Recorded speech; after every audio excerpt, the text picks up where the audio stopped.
To our first iteration of our Straight Rippin' Pro Scrim nights. We're going to be straight watching some incredible gameplay. And man, is it a straight honor for me to be here with the one and only Elamite. What are we talking? Coach, national champion, commentator. It was top 100 most handsome man in America.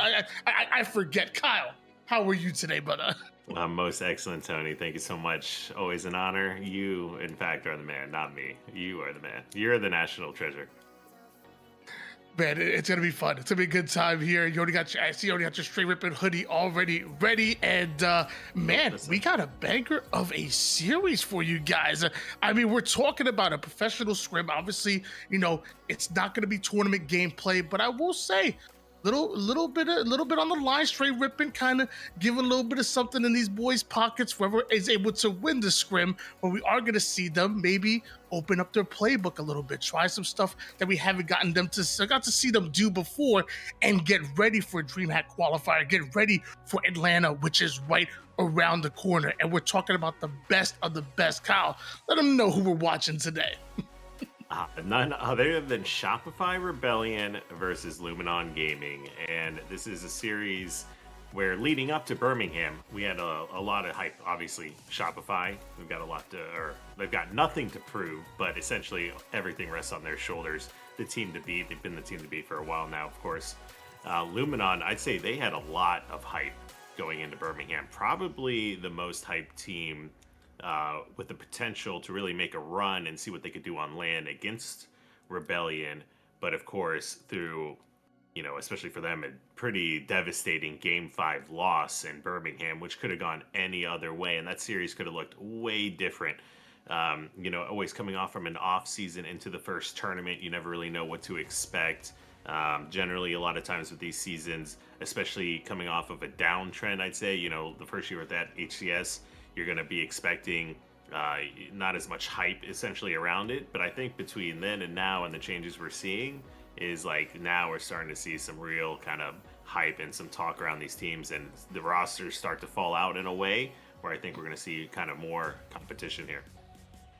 Yeah, speaking of rosters and switching up, obviously Shopify Rebellion looked extremely good in Birmingham, where Luminon Gaming maybe left a little bit on the table, and it maybe forced them to have to really look inward and find out what they wanted to do with this roster, which we found out recently they would be running with a new member coming in out of nowhere. Talk to me about the new addition to Luminon Gaming and maybe what we can expect to see with Mr. Snake. Well, in Halo, I think this is the game where you never say never, right? And I'm being very careful never to say never, because never in a game do you see within a 24-hour period the things happen that happen within Halo, right? So what we're referring to is not just one, but I think within the last few weeks, months, and hours, in some cases, we're seeing multiple people coming back after a essentially retirement kind of situation. But what we're speaking of mainly here, Snakebite and Penguin. Snakebite here on Luminon Gaming. I had a lot of the time with PJ last year. I know, in the mix-up of everything going on, we talked, and I was trying to convince him not to retire because I didn't think he should. So ultimately, it's awesome to see him back. I think this guy, he was a huge force on that FaZe roster, back when he was with Royal 2 and Renegade and Frosty and these people. Obviously, it just wasn't the right chemistry, and chemistry is a huge thing in this game. So we'll see how it starts to play out now that he's got an opportunity to get back in the mix. Yeah, it's exciting to see PJ coming back in, and like you said, never say never situation. But I hate to be the LeBron of the moment and I saw this coming kind of thing. But I will say, I'm not surprised. As somebody who's gotten a chance to hang out with Wes and Lottie and get to see Snakebite a little bit in the behind the scenes when I go to events, I was seeing a very good friendship start to develop between Snakebite and Trippy. They were quickly becoming a new kind of duo, hanging out afterwards, late night talks kind of thing, ordering a little bit of food at late night, and it was quickly becoming a bit of a new duo. So when I heard that he was going to be coming in for this Luminon Gaming roster, I said, I'm not surprised. These two, they're going to be best friends very soon, if not already. And of course, you talk about with how talented Talik and Precision are. I'm so sad to see Descended not on this roster anymore, but I will say Snakebite adds a veteranship, an unselfishness, an ability to pop off at any given moment. When I think of a Snakebite, I think of a Swiss Army knife type of player, and that's what I feel like Luminon really need right now, and it's really going to give them maybe the edge and maybe put them in the same conversation as a Shopify Rebellion, who are sporting two of Snakebite's old teammates in Frosty and Royal 2. And I mean, speaking of duos, when you think of Halo duos, I would say up there, you gotta put Snakebite and Royal 2. It still feels weird with them not on the same team. You're right. It definitely does here. And, speaking of grudge matches, that's one of the longest standing rosters and trios essentially as well, because they were a trio if you go back to all these different people they had before. But enough of that, we'll talk about it as we go on, because we are into the first game, Tony. And one thing just to add as well is, especially with such a new roster with Luminon here, right, and even with money on the line, these guys, the important thing is the practice. The important thing is getting ready for Atlanta, right? So, regardless of win or lose, that is the focus. That's all that matters. Having money on the line, being able to put your point of view out there for everyone to watch, that just shows how much these guys want it. It really doesn't matter how much money is on the line here, because it's always the majors and the big picture that we're looking at. And speaking of a little bit of money here, I want to give a shout out to Straight RIPPIN. People love watching Scrims, especially at this top of a level. They hit me and you up and said, hey, want to do a little bit of casting? Let's put a little bit of money in some of the winners' pockets, and let's put on a bit of a show. Straight RIPPIN. Loving what they've been doing so far. I just want to see more of it as Luminon Gaming and Shopify Rebellion just starting to feel each other out. It's Livefire, Oddball. It's going to be a longer game type, a very good game type for these two teams to get warmed up with. Yeah, and you can see already in the game, Snake by 3-1, so he's, at least starting off the game well here. You also have an early lead and ball time in his hands, so, at least off the rip here, definitely some good chemistry going on. Last shot early over toward the back tower side and commanding control of that top tower while Trippy wants to get involved. That nade brings Trippy sky high, but World 2 getting involved in the last second as Trippy gets his kill. Looks like he wants to grind forward here. A 17-0 run here for Luminon Gaming, and they want more as they're early on the ball. I didn't know Trippy had those kind of ups on him, because that was some of the biggest error I've seen in a minute here. Apparently has some more for us. Oh, so this last shot, nice little dub out of him. Ball sits over towards the nest side of the map here, not actually taken off, not played off the map. So it's gonna be some free ball time now being earned by Frosty as he rotates it away from the spawning players from Luminon, tries to get some extra damage in while scoring at the same time. And look at that, Luminon going 3 down. That is not advantageous for them. No, we've got a camo in 8 seconds. This is a really tough spot. Snakebite's the furthest one up on the map here. He gets taken no shields. If he can stay alive here, which he does, gets his shields back, this will put them in an ability to contest his camo. Do like this. World 2 had a great flank, and just as we said that, the QT player in B, you have Shopify collapse perfectly onto the camo. Only one player goes down. Precision, though, that one player going down, though, was Ball Guy, though, and that gives Luminon the ability to play the ball. Now, they're in a tough spot spawning back B to try to get this ball out, but, I mean, they're going to lead 10 points up. That's not a bad spot to be in. Yeah, Precision earning a bit of time before eventually playing that ball off the map. Meanwhile, mind the gap, watch your step. It's old teammates going at it, and World 2 ain't playing very fair, while Talik with the sniper tries to line up the oddball players. Somehow World 2 is able to put a couple of shots to take his reticle off of his target. More time now going for Shopify Rebellion. Nades left and right. Talik uncomfortable, collecting a bit of a new angle here, and Shopify Rebellion have taken their first lead. Yeah, and you can see they're just playing the ball position perfectly. Talik had the sniper. He's trying to find angles, but he just gets pushed and taken out. All these trades bode really well for Shopify. Not even having power weapons, as long as they're getting the ball time, they're happy about that. Might have been a little bit of an early play ball, but nonetheless, still grabs 2 kills. And Shopify, they're so clean and clear on how they want to play these positions and kind of play around a new ball. I think that's something that a lot of some of these teams kind of miss a little bit, is how to respond to a play ball and how to get the ball out of bottom middle, because that could be a suicide mission in many cases. As you can see, another 4 down scenario, sniper pistol in the hands of Frosty. And like I was just saying, they had the ball at tower, they played it, and they were able to take 4 down without dying and get ball out once again. That is like one of the cleanest, probably ball grabs. I'd say Livefire Recharge, especially, the ball games that we're talking about here. These are 2 maps that are extremely difficult, and it's constantly like a 50-50 trying to move that ball. But you can see the discipline and the coordination here is definitely S tier. Yeah, but despite the fact that Shopify Rebellion's elite multitasking, somehow Luminon Gaming were able to put them 3 down. Obviously not before Shopify Rebellion able to put 60 points on the board, as Trippy finds himself maybe a little bit late on the flank, but ball is eventually played off the map. Shopify Rebellion showed you how they can do multiple things at once, slaying and going for ball, moving in for a setup and going in for a spawn trap, but they weren't able to grab camouflage, and Trippy is going to make them pay because of it. 60-42 is your score line, but you still gotta deal with this camoed out Trippy. Yeah, you can see though, he's trying to find some good angles and follow up on these positions, but Shopify, they don't know exactly where he is, but they've got the idea, and they're just avoiding the engagements, forcing Trippy to play into them, and just like that, once again, ball played bottom center, and you can just see there are literally, obviously they're the best team right now, but the ability to get that ball out of bottom, middle, and cover each other is definitely something they are the best at.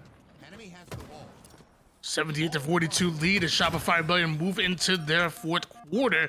Luminon Gaming find himself maybe a little bit too far behind. Nades keeping Trippy's shields low, tall, and getting up close and personal Frosty is the black screen, and the same for last shot. World 2 is going to join them, and with that 3 down, that is some huge time now going for Luminon Gaming. Psycho trying to disrupt them just a bit, but catches the 5-shot courtesy of Talik, and he's not done just yet. Now a sniper. Ball goes down at a pivotal point in this round. Either you win it or you lose the round. Oh, nice plays by Talik. He's going extremely icy right now. Let's 3 dead. Last player on Nest. They should be able to grab ball. Less than a minute to play. You find yourself down by 25 points here. They know where these players are, so they should be aware of where the new spawners are coming up as well. What a grenade by Snakebite. That should buy them some extra time here as well. So we can see 2v3 scenario. Less than 50 seconds worth of neutral time here. Time may become a factor if both these teams aren't going to play for the ball heavy, but man, the snipe shot's way too good. Talik tagging everybody up. Precision's able to get the cleanup, but not able to do the same for Frosty. 3 down go Luminon Gaming, and Shopify Rebellion could end it here. Yeah, really unfortunate that Trippy wasn't able to pick up that kill. I mean, it wouldn't have resulted in much more than a trade, but it would put them in a better position to push here. As we're in the final moments of the game, great no-scope from Royal 2. Does take down 1, will be able to avoid the grenade and hit the perfect shot. Trippy was the last guy alive and fell, and that should do it for the round. Forcing the spawns back tower, there's just not enough time. 94 seconds. Last shot's able to grab a hold of the camouflage. Not even sure if he's gonna need it here as, whoa, Trippy. Able to get a huge melee kill right at the last second, but last shot looks like he wants to get sneaky, and somehow Luminon Gaming expecting that, using that ball as bait, but they're running out of time as well. The neutral time is here. It's 5 more seconds, and it doesn't matter. Last shot will put the final second in, and that was just a rock in a hard place. Luminon win either the shot clock or the scoreboard. Some way you were losing that one. Yeah, they were just in between a rock and a hard spot at that position. You know, you got less than a minute or less than 30 seconds at the final moments here. And when the players got 99 on the board, you know, even having the ball out in the open sometimes just isn't enough to kill a player who's going to get that last second. So, you know, that was unfortunately for them. They needed a few more extra seconds to work with. World 2 on the rotation. Frosty on the cleanup over towards Trippy. Not sure exactly what happened to that camouflage. I don't even think it was actually burnt, as Luminon Gaming now pushing over towards the Kedor side. Camo still sits baiting both of these teams to go for it, and with a huge double now from last shot, 3 down go Luminon. That should belong to Shopify Rebellion. Precision still baiting it, and oh my gosh, where did Trippy just come from? Oh, I was holding my breath for a second to see if last shot was going to connect on that. It does allow Rebellion to get the camo. You can just see the damage last shot's able to do. He was no shields. He got 3 different players, no shields, lived in that scenario. Basically guaranteed the camo here for Rebellion. But at the same time, it's a ball game, like we talked about. And if nobody's getting ball, that's a good position for Luminon right now. 3 go down, and they get eyes on camo player. That should do it. Great job. Clean up. 4 dead after not getting camo. That was definitely something going wrong for Rebellion there. Luminon Gaming have showed us time and time again, they are not going to be bullied by Shopify Rebellion. Every kill and every bit of ball time is going to be completely earned by Shopify Rebellion. If they're going to get these huge 3 wipes, it's because they're simply playing better. Luminon Gaming, not trying to make any mistakes, but now a 2v2 scenario, one in which Trippy is able to chase down Shopify right into Talik. Cycle ends up going down, and the sidekick, although looking like the main character, not able to get the kill there. Both teams fighting out for this ball. Meanwhile, Shopify Rebellion advancing it back towards the A side. I mean, one interesting thing too, you know, looking at the assists, the games have been really close here, but it's Luminon looks like it's mostly solo kills that they're having to get here. You got 3, 11, and 6 just being heavily essentially out assisted here by Rebellion. Yeah, that is tough to deal with. Shopify Rebellion have shown you they're one of the best in the league and not only staying alive, but also baiting and switching with each other. They can win 1v1 battles, but oftentimes they don't just count on it. When they have to get active, Psycho will drop a triple out of nowhere. Frosty will guarantee camouflage. And although Shopify Rebellion are 3 down, somehow Frosty's still able to sneak away a bit of ball time here. But here come Luminon Gaming. The good news is it's not going to be a sniper camo play here. Sniper spawns right now. It will go into the hands of Luminon. They know where camo player is. That is a ballsy challenge by Frosty, but I do love it as he takes down one. Works together perfectly with Last Shot to secure 3 kills and completely disrupt that push. Wow, Frosty just playing with his food. And what did I say before? Luckily, it's not a camo sniper combo. Well, look what just happened, and look who just woke up. Frosty the Snowman. Icing him out real quick as soon as he get that sniper in his hands. 3 down go Luminon Gaming, then sees his former teammate, puts him down as well. And now waiting for the spawn trap. Yo, I saw it quickly. I saw swear. It coming as well. I think in a different simulation that momentum was a collat right there, and that would have been a nail in a coffin. But luckily for Luminon, they didn't cross each other's paths at the exact moment Frosty was about to kill the 5th and 6th player in that spree, and they were able to get some kills and continue this game. Luckily for Luminon, no Quigley. Unluckily for Luminon, you're still dealing with Shopify Rebellion, up 82-32 right now. And although Luminon Gaming have fought extremely well and have made Shopify Rebellion work, it is still Shopify Rebellion have a lead. As I say that, half the members of Shopify Rebellion do end up going down. Great ball time being accumulated by Luminon Gaming. 1 or 2 rounds of slays gets you right back in it. You are never out in Oddball Livefire. And, this is definitely one of the... probably not the first Scrim, right? I haven't actually watched many other Scrims up until this point, but, considering they're already playing this game, what looks like very disciplined and very tight against Rebellion, I'd say is definitely a very promising sign already. Once you're able to kind of go back over this Scrim, for example, after this, and kind of recognize some of the places you fell short, some of the mistakes around camos and snipes, you're definitely looking forward to the next time you play. Final seconds going in here, and I don't see Luminon Gaming close enough to get hands on that ball. Looks like Last Shot gonna be putting the final points in, and man, that is a fantastic game number 1 that we saw specifically from Shopify Rebellion. I mean, extremely clean Halo, but even Luminon. I mean, you gotta show Luminon a little bit of love too. Like I said, they made them work time and time again. There was multiple times where they did have control. We even saw a bit of a follow-up. But Shopify Rebellion obviously come to play, and it was a great way to start off our Scrim. Yeah, I would say the games were extremely close up until the moment that you had Rebellion get Sniper, Last Shot, and Frosty each different time.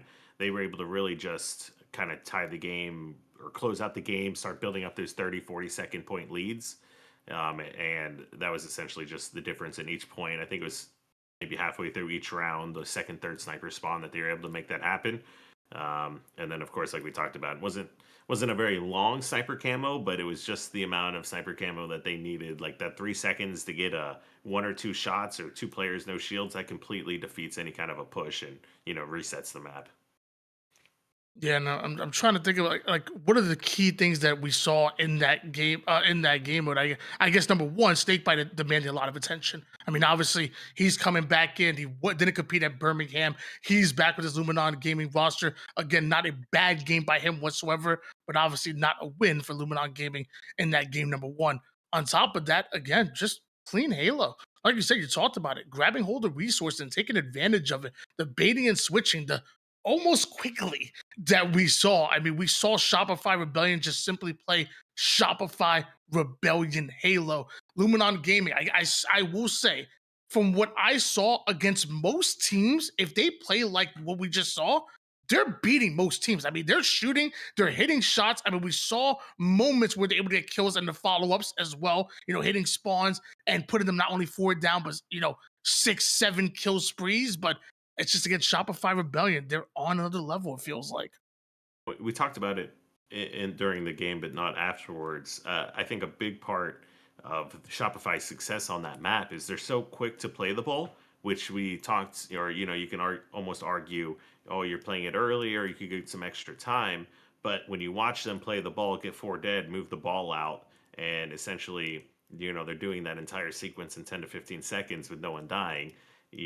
They're not playing the ball; it's they're moving the ball to bottom middle to grab it and move it again across the map with the play ball, right? It's not like a reset; it's a coordinated, full, everyone on the same page kind of play.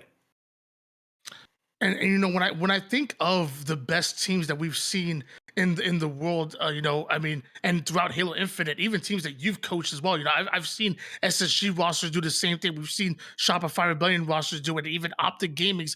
I talk about a lot the multitasking.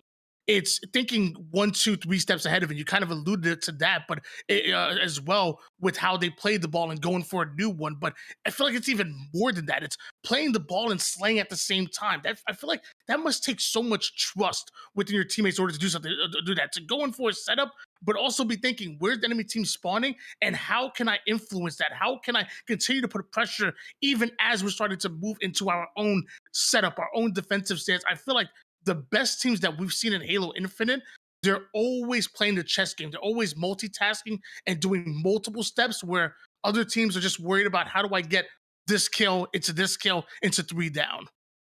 Yeah, I mean, you always have to be thinking about the big picture, and you see time and time again so many great opportunities or big advantages one team has be thrown away through basically, not proper spawn control. When even if you're running through a team, if the enemy team spawns up and all of a sudden they're on all four corners of the map and you guys are kind of getting stuck, no shields in the middle, then that's kind of a not a good scenario. It's obviously this game is so much about timings and when you want to play aggressive, keeping kind of like staggered spawns, keeping numbers advantages and things like that.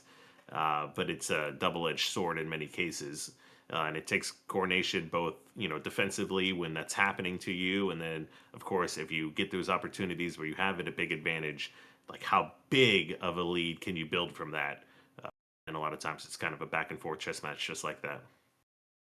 I want to switch the conversation up as we're waiting for game number two to get loaded up. And, obviously we're talking about, a lot of macro and even some micro as well. But I want to switch it over towards the players and even individual wise. And if you can think of one player, I'll put Luminon on the spot after losing that game number one. But one player that you're looking towards that you say, hey, you know what? They're going to need him to do this, or they're going to need him to be him, or he's important for this roster because of X, Y, and Z.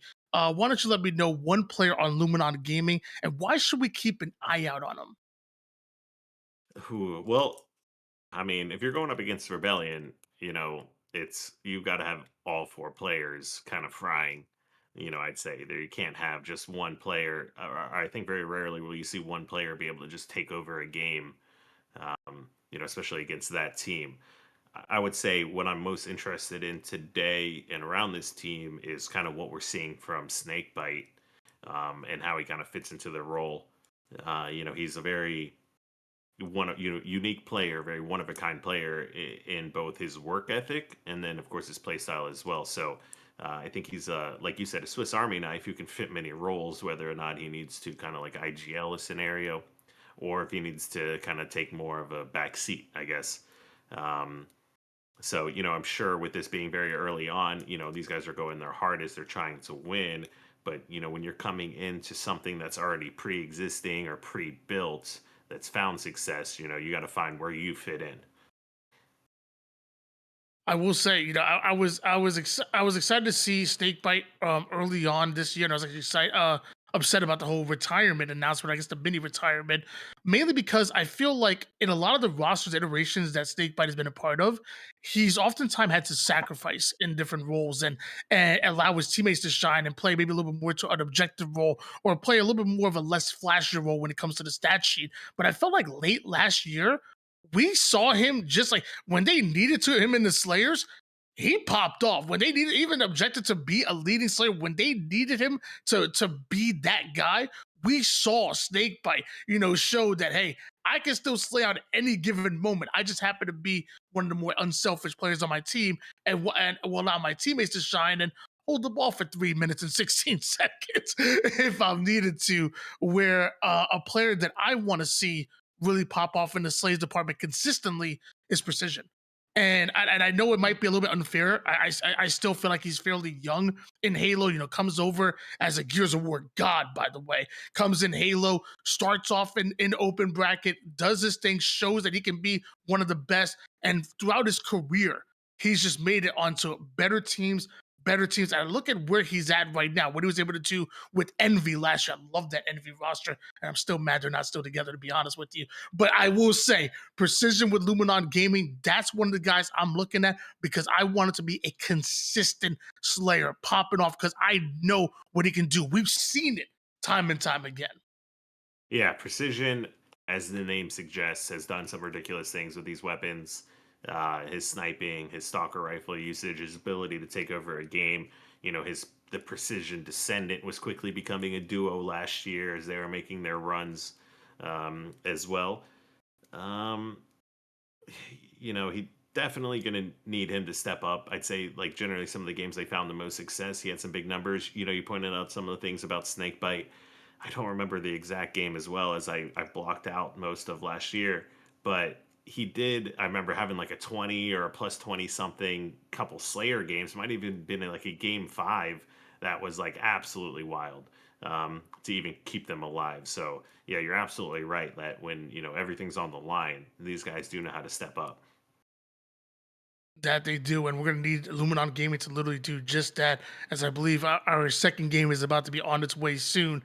We've been talking about Luminon Gaming a little bit. Well, I guess before we get into this game number 2, let's talk a little about Shopify Rebellion. And I mean, what's not to talk about? You got Frosty, who it feels like every year is putting up an MVP type of season. You got Cycle, who was our MVP of last season, of final HGS season of Halo Infinite. Last shot controller player of the year. And of course, you got Royal 2, who, to be honest with you, I feel like is getting robbed of accolades every single daggone year. Shopify Rebellion, coming off of a huge game number 1 here and starting off early over to where the low ground is Royal 2 and able to get a nice little melee kill immediately pushing over to the side of Luminon Game. But notice that Snakebite, he's already slithering into Shopify Rebellion's base and he gets taken down. And as Luminon coming off of that game number 1 loss, I want to see what the strat's gonna be. I want to see what they sound like coming into this game number 2. Why don't we hop on board with Luminon Gaming in the listening? I trade with the yeah, top cap blue side sniping. He's blue BR sniping. Frosty. I can't. Blue pyramid. I'm in pyramid. Pyramid top cap blue side. You're still weak pyramid on it. Pyramid dead. I'm living. Up your window. I hear him. That's not. I don't know. Red maze center. Yeah, red maze. Yeah, top cap's weak. And one's their elbow as well. Okay, one shot. Yeah, two here. Yeah, two there, two on Ethan. I guess. I'm looking at Yeah, him. Frosty. One shot on me. One shot on me. Where? I don't know. He's at grass. He's at grass or something. Our elbow. Oh, dude, our elbow and silver. Elbow and silver. Yeah, he's our silvers. Oh, yeah, he's Might be pulling our flag, guys. Yeah, pulling our flag. Maybe our window. Okay. Luminon Gaming did a great job. They were fresh off of getting 3 down. They were able to break out of their spawn, showing a bit of teamwork here. And that was beautifully played. I like where Luminon is at right now. Despite the fact that Shopify Rebellion pull out their flag, it feels more of a distraction, which is turning into a whole lot more than it should, because those kills are at a terrible time, and Frosty will take advantage every time he finally gets stopped short. Last shot goes in for the relay, not able to turn the corner, but he has the reinforcements here. Tallin going in for a desperation return, but he has no shields to fight with. Cycle with the double kill, and Shopify Rebellion, they turned lemons into lemonade. All right, what did that flag just like sit on a little light fixture instead of falling down the fountain so that they could actually grab it without dropping down? I think there's literally a little light fixture sticking out there, and that's what the flag was sitting on that might have ultimately allowed them to cap that flag. That's a tragic one, Tony. Man, big start from Shopify Rebellion. What it feels like what started off as a bit of a distraction or like a maybe flagpole, they turned it into so much more. And it's that multitasking, it's that slaying power, it's that trust that any player is going to win a 1v1 when given to. And as 4 down go Luminon Gaming, that flag is already on the move, already over towards the side of Shopify Rebellion. I hope you didn't blink, because it's already 2-0. Yeah, that one, and it really kind of stems back to that first play as well. Shopify started moving that first flag cap in a 2v2 scenario, and they get the flag to Fountain. Both players go down, but like I said, the flag, it didn't make it all the way up to the flag area, but it didn't fall back down to Fountain, so they were able to secure that cap, and 3 members went down for Luminon when they did that, and then once again, just opening up this third flag cap. They're moving it so quickly. I mean, you know, before you judge too hard, though, on this map in particular, this map has been consistently like Game 5, Game 7 in all the Rebellion series, and I'm pretty sure we see them like stake. They pretty much staked everyone on it last year till now as well. So, Narrows, or not Narrows, Coliseum, whatever iteration you want to call it, you can see when you get into their base, like, even though it's a large map, because of all the open sight lines, it's actually just such a terribly small map. After that first cap with 3 dead, when you get into the enemy team's cave and you have guys like Top Catwalk, Top Rockets, you're able to force that spawn on elbow and just abuse people back at the base as well. As long as you don't give away your life, you can just make it a 3-0 game. And, you know, a lot of times it's not necessarily something the enemy team can do to stop you. It's really like, as long as you don't give up the opportunity and play your life right when you get into that scenario, it should be a 3-0. Yeah, it's really tough because I feel like if you're in a rank like myself, where late diamond, early onyx, you may not see that level of coordination what's necessary in order to see those relayed runs and in fast 3-0s like we just saw. But I feel like, even speaking of your rank, you know, obviously mid to late onyx, or obviously at the pro scene, the coordination that these teams have, you're gonna see that, and we've seen it time and time again. And maybe that means there's an argument to be made that maybe at the pro level we need to see a 5 flag cap for Origin, because it is so much that's just left on the table time and time again, specifically when talking about at the pro level. Yeah, I mean, that would be an interesting thought. You know, it's interesting as well because it's really Rebellion that's got that map down the hardest, I'd say.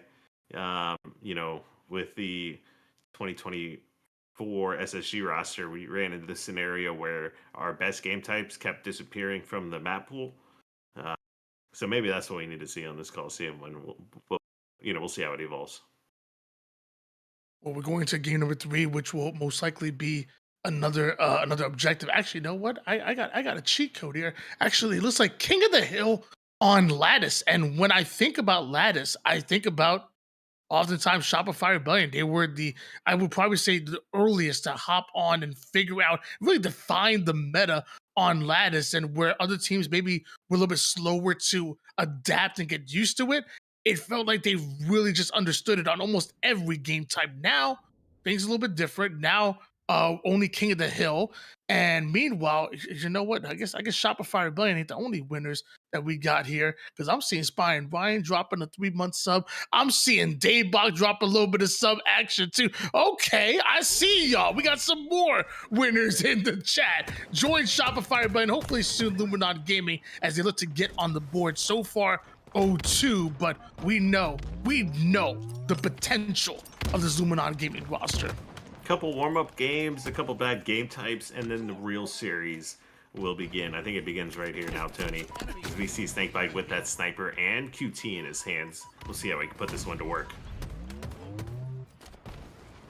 QT still has about 25% left in it. Everybody weakened in front of Snakebite as he's looking for the right place to strike. You better watch the fangs when you're dealing with this young man, because that's 2 already, but eventually the 3rd is able to take him down. Rule 2 almost gets a sniper for his troubles, but right now Luminon Gaming using that sniper as bait. A trade out in lives leads Precision to get the sniper in his hands, and we know that he knows what to do with it.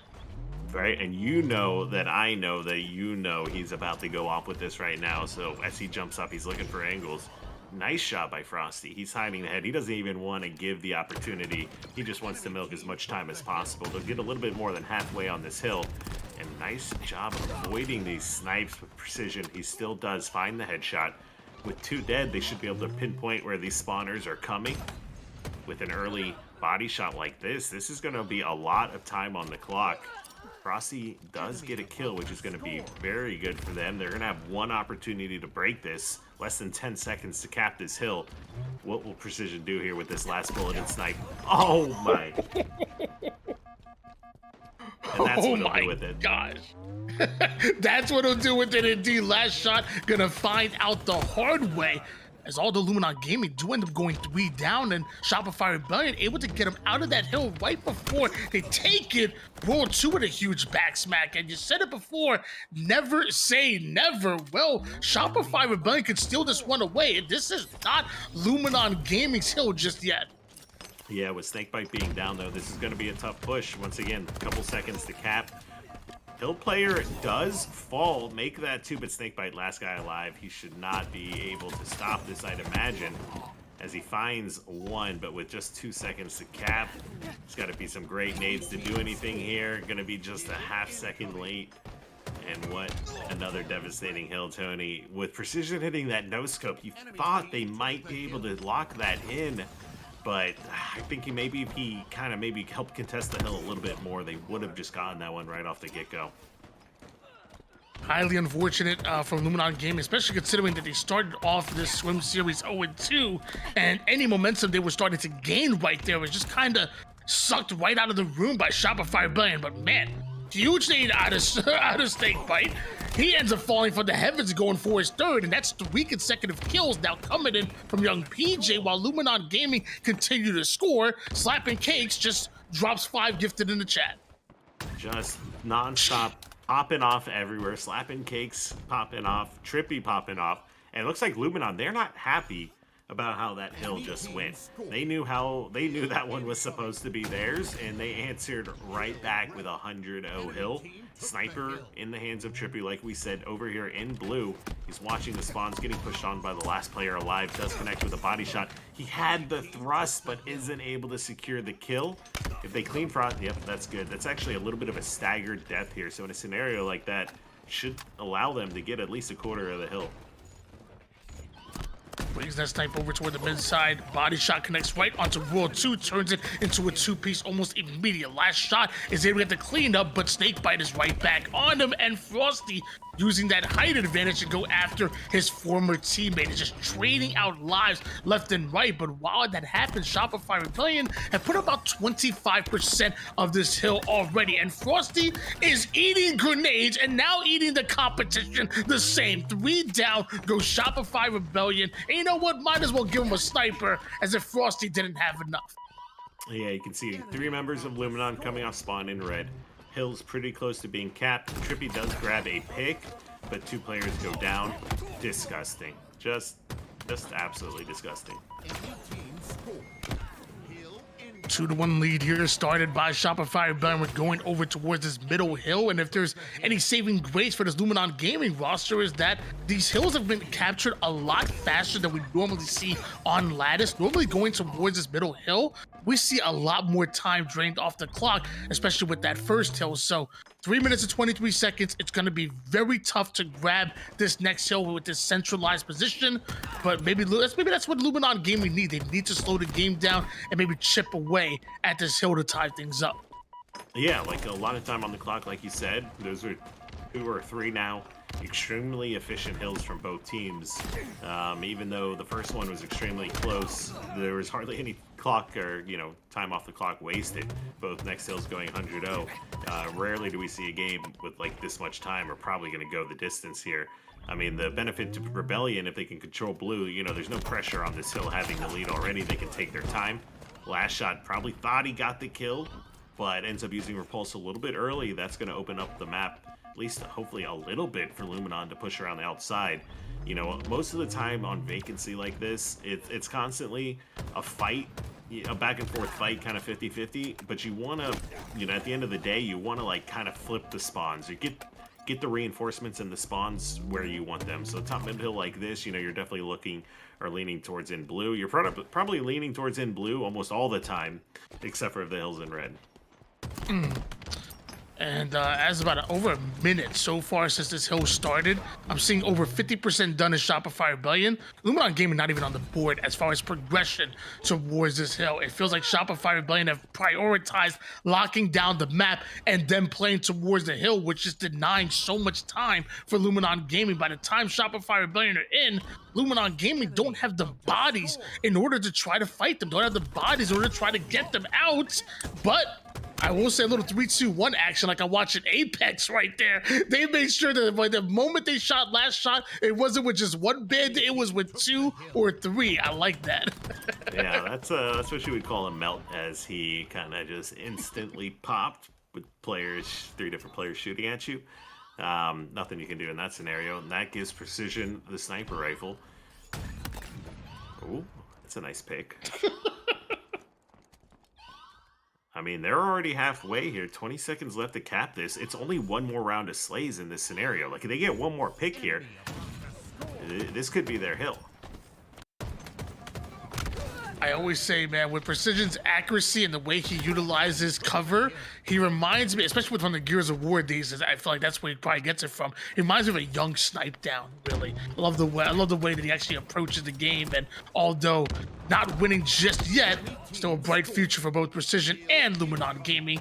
Shopify Rebellion put their 3rd hill on the board. Now, you got some choice to make. 1 minute 51 seconds. This hill is a money hill, a lot easier to take than that middle hill, but when push comes to shove, Shopify Rebellion could be in a situation where even if they don't win by hill, they can win by time. Yeah, now, as we talked about how much time was on the clock earlier on, now we're looking at the opposite scenario. 1:45. You know, it's always tough with King of the Hill, though, because, you know, when you're playing in this game, I'm trying up until there's like 15 seconds left, sometimes even less, right? Because it's still anybody's game when the clock freezes. So, you know, something different between Halo Infinite and what we've seen in most other titles is this is the game where it's truly never over till it's over. As long as you hop in that hill, the neutral time stops. And as long as Precision's on the map, there will be 5 shots. Perfect kill onto Cycle. Not done just yet, still 3 more members in front of him. Frosty the first one, Cycle the next one to come off a spawn. The same player you took down is the same player that comes off a spawn and makes you pay. 2v2 scenario, Talik in a bit of a 1v2, doing everything he can to manage the fight and doing fairly well, but eventually you don't have the numbers, you don't have the shields, and Shopify Rebellion, his very own Cycle, just dropped a triple and got a round for an overkill. Yeah, you can see Precision tries to bounce the nade to hit him on the orange box, but you know, Halo Infinite, whether or not it's nades or rockets, you got to be careful. Whenever there's kind of like blocked vision with geometry, sometimes those explosions just do not go past there. And I think that nade did a total of 0 damage, resulted in a lost BR fight there, lost gunfight, and ultimately sealed the deal. Well, 3-0 start from Shopify Rebellion, and it's hard for me to say that I'm surprised. Like I don't want to say I'm surprised. I feel like, I mean, come on now, it's Shopify Rebellion. They've been the best team in the world. They're reigning world champions and have been the #1 seed since we started this season or this year of Halo Infinite. And time again, we talk about teams testing them, but nobody's been able to take that crown from them just yet. Luminon Gaming yet to take a win in the Scrim. Yeah, but the games, I still like how we're seeing Luminon play. You know, outside of the Coliseum, I'd say every game's been pretty close. The Livefire oddball was definitely good. Vacancy, like, yeah, this is going to be a tough team to beat. I think from these guys' perspective as well. You know, I think Verb said it in chat. You got Snakebite coming off of retirement. You know, this is when you stepped away, and then a fighter got injured, and you get the call, and you're just ready to go. So give him a few weeks in the gym. You know, just get back in top form, I think. You know, that's one thing. You know, the conversation gets brought up like this a little bit with the European scene or some of the other international scenes back in the day. It's like you can't get great when you're not getting great practice. So if you're not like in an opportunity to play against the best teams, you know, if all your practice and experience is coming from ranked arena, it's not gonna do it for you when you're into the mix of things. Yeah, and that's the same thing for A and Z as well. You know, we've seen that in other regions that they talk about that often. Where if they're not getting the best practice in the world, it's really tough when coming down to land time. Well, Snakebite, he got the call, like you said. He tries to get out, but they keep pulling him back in, kind of thing. And so I will say I'm happy to see Snakebite back in the mix. Meanwhile, we do see our fourth game about to start up here. It's gonna be Strongholds on Recharge. Shopify Rebellion up 3-0 so far in the scrim here. And to be honest with you, we've done a little bit of Luminon Gaming listening. I would love to actually do a bit of a listening with Shopify Rebellion. And I mean, we've been talking about their teamwork, their coordination. Let's listen and find out why that is. First guy, watch out. Watch out, dude. Holy Another one's up A. I'm going. Gonna split. Yeah, bottom A, PJ. Back shot. One shot. I'm gonna be ready back shot. Yeah, one guy red for sure. Yeah, Pi's first guy going back. He's going back to the right. I think it's one red. Yeah, they split. Maybe one though, Matt. Play for hard. Yeah, they're gonna... Ballad Dreek. Oh, it's going out. Yo, T5 to me. What's your baddie? One more. What's your baddie? What's your red, guys? What's your baddie? One guy bottom A now. Wow, and B. One shot top A. Oh, and you see Frosty just gets taken out there. Well, I'd say, one, you can see how intense Rebellion is in their play, right? They want to win the game. They want to collapse on their spawns. Another interesting thing I'd say from that takeaway from the comms would be the concentration on the spawns and where they're standing, right? They're playing in just great positions and constantly just moving, minor distances to force spawns, right? As opposed to four-man collapses and just giving up control of the map. You see players sitting in Needler, whatever position you could kind of pivot and position to where you can take engagements no matter where they're spawning. Yeah, it feels like when you have a game plan as simple and as clean as Shopify Rebellion's, they're baiting switches, they're staying alive, they're, no man left behind type of mentality. It translates to multiple game types, and when you look across the board, Shopify Rebellion don't have a weak game mode. They don't have a weak map and game mode combination. Like, it's actually crazy to think about that, but no matter what the game mode, no matter what the map, Shopify Rebellion are, if not the favorites, definitely very much still in it. It's crazy to think about 120 to 0-1 and back to scoring are Shopify Rebellion. Yeah, you can see they're any of these, some of these maps, you can see they're just so disciplined on how they want to play it. They know, while Infinite or any kind of game, esports game, Halo Infinite, things like this, in some ways, there's just very kind of basic levels. And when you keep the numbers and when you're forcing spawns and and you're not letting the game get mixy, you're not letting any kind of spawns disrupt what you're trying to do on the map. That's why you can see it where it just feels so clean and so easy. It's because everyone's on the same page. There's lots of times where people will be doing tons of damage, but like people aren't dying, the kills aren't getting cleaned up, and the game just feels like extra hard. And that's when you kind of notice like people just aren't taking the right positions, aren't working together on spawns, and capping kills, things like that.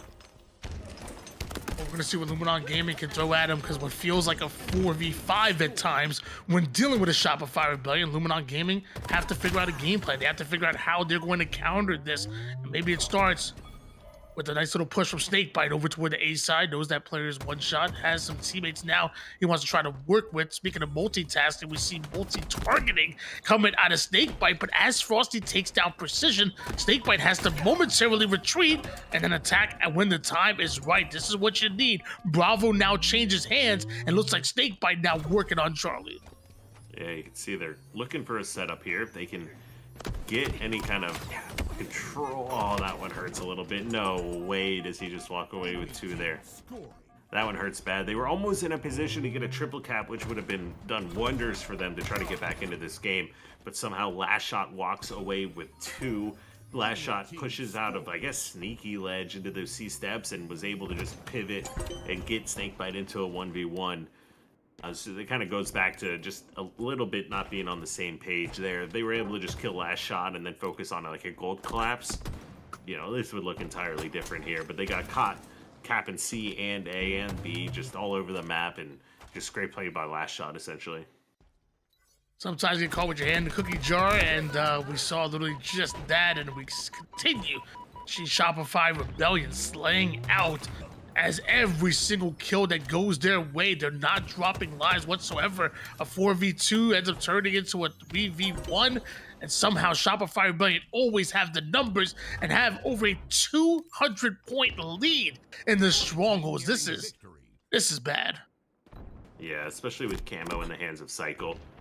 You can see they just hold down the middle of the map so well. The way they're able to play both, they're never just running around the outskirts of the map. It's the center of the map they have controlled, and whenever Luminon wants to try to move around, wants to try to push, just the crosses are covered so well that there's nothing they can do. As 4 go down, that is going to be it in this game, and we will see Rebellion now take a 4-0 lead in the series. Man, when we talk about just watching VOD and learning how to play your advantages and how to make sure that you were always in the driver's seat, who better to watch than Shopify Rebellion literally do that and implement that into your game? Because what you just saw, dismantling on Strongholds Recharge, is against one of the best teams in the league right now in Luminon Gaming, and it just shows what Shopify Rebellion are able to do when they just keep the pedal to the metal.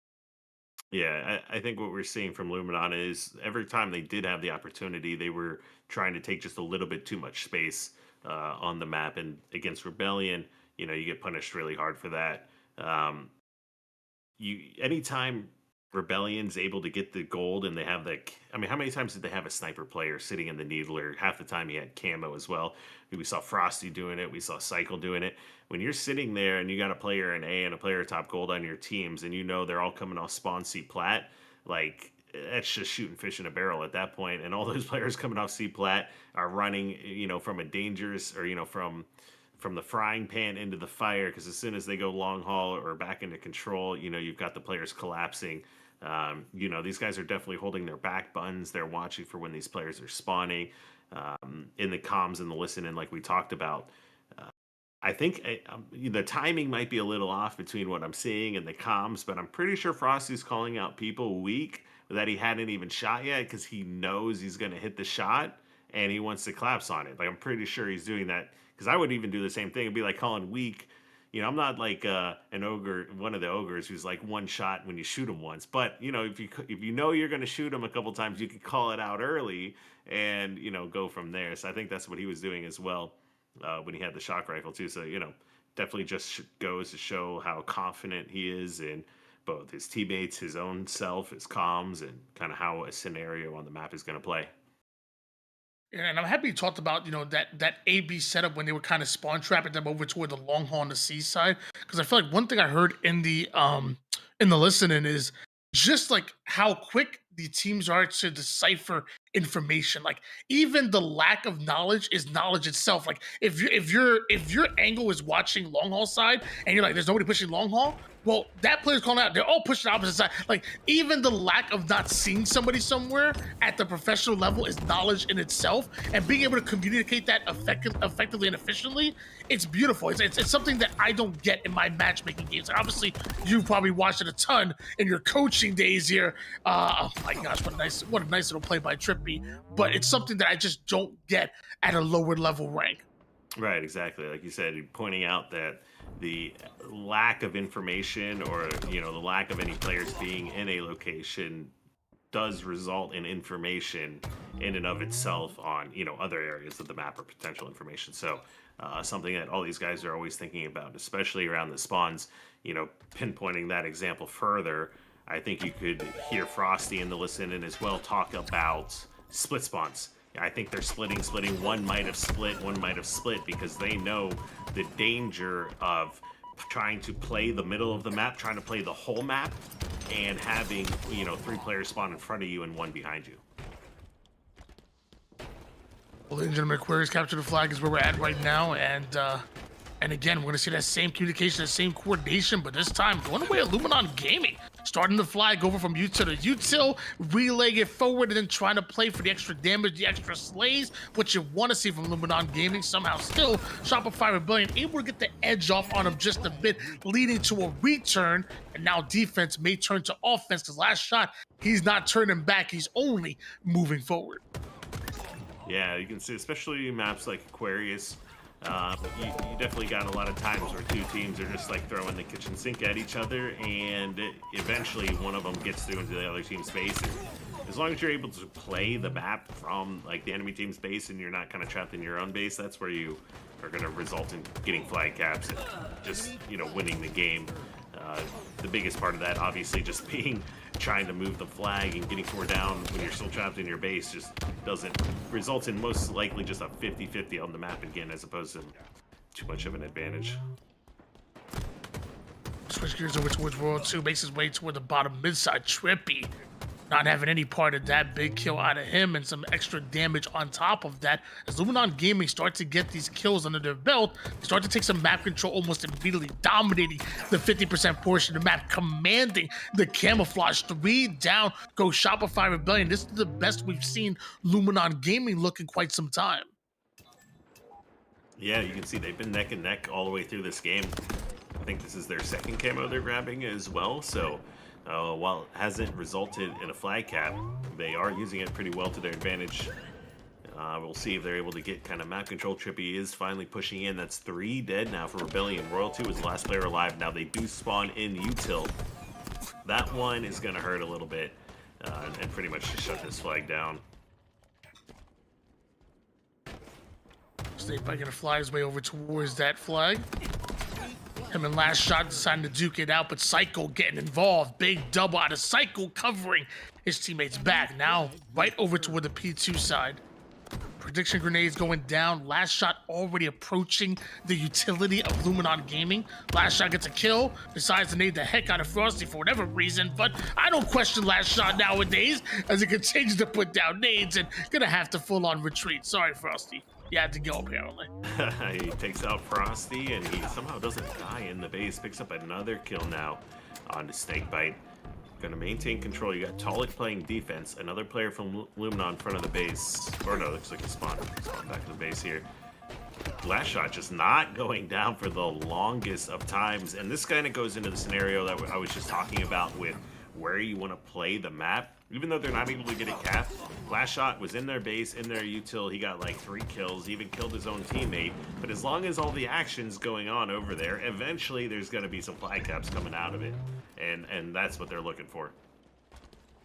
Yeah, it's not the end of the world if you die on their side of the map, because it feels like you have another chance to get back into the action at times. But 3 down, goes Shopify Rebellion. Tolik on the 1v1, he wins that. One of the more underrated shots in the league, and looks like they're not comfortable with that timing just yet. They want to start this flag run, but looks like as they're pushing up over towards Fridge, Frosty now attacks the mid-map, ends up being taken down. And hold on, this flag is not going to be easy. Maybe that bit of a delay in timing might cost him, might bite him. Yeah, those are some beautiful shots by Trippy, though, to actually pick up that double kill. Does a complete 180 to secure it. That's going to be camo coming up as well. Tolik getting their first cap. So outside of, I think, the oddball game here is the first lead we're seeing from Luminon in the series, and signs of life. And Tolik, another big win here so far. Every time we have Tolik on screen, it feels like he's winning.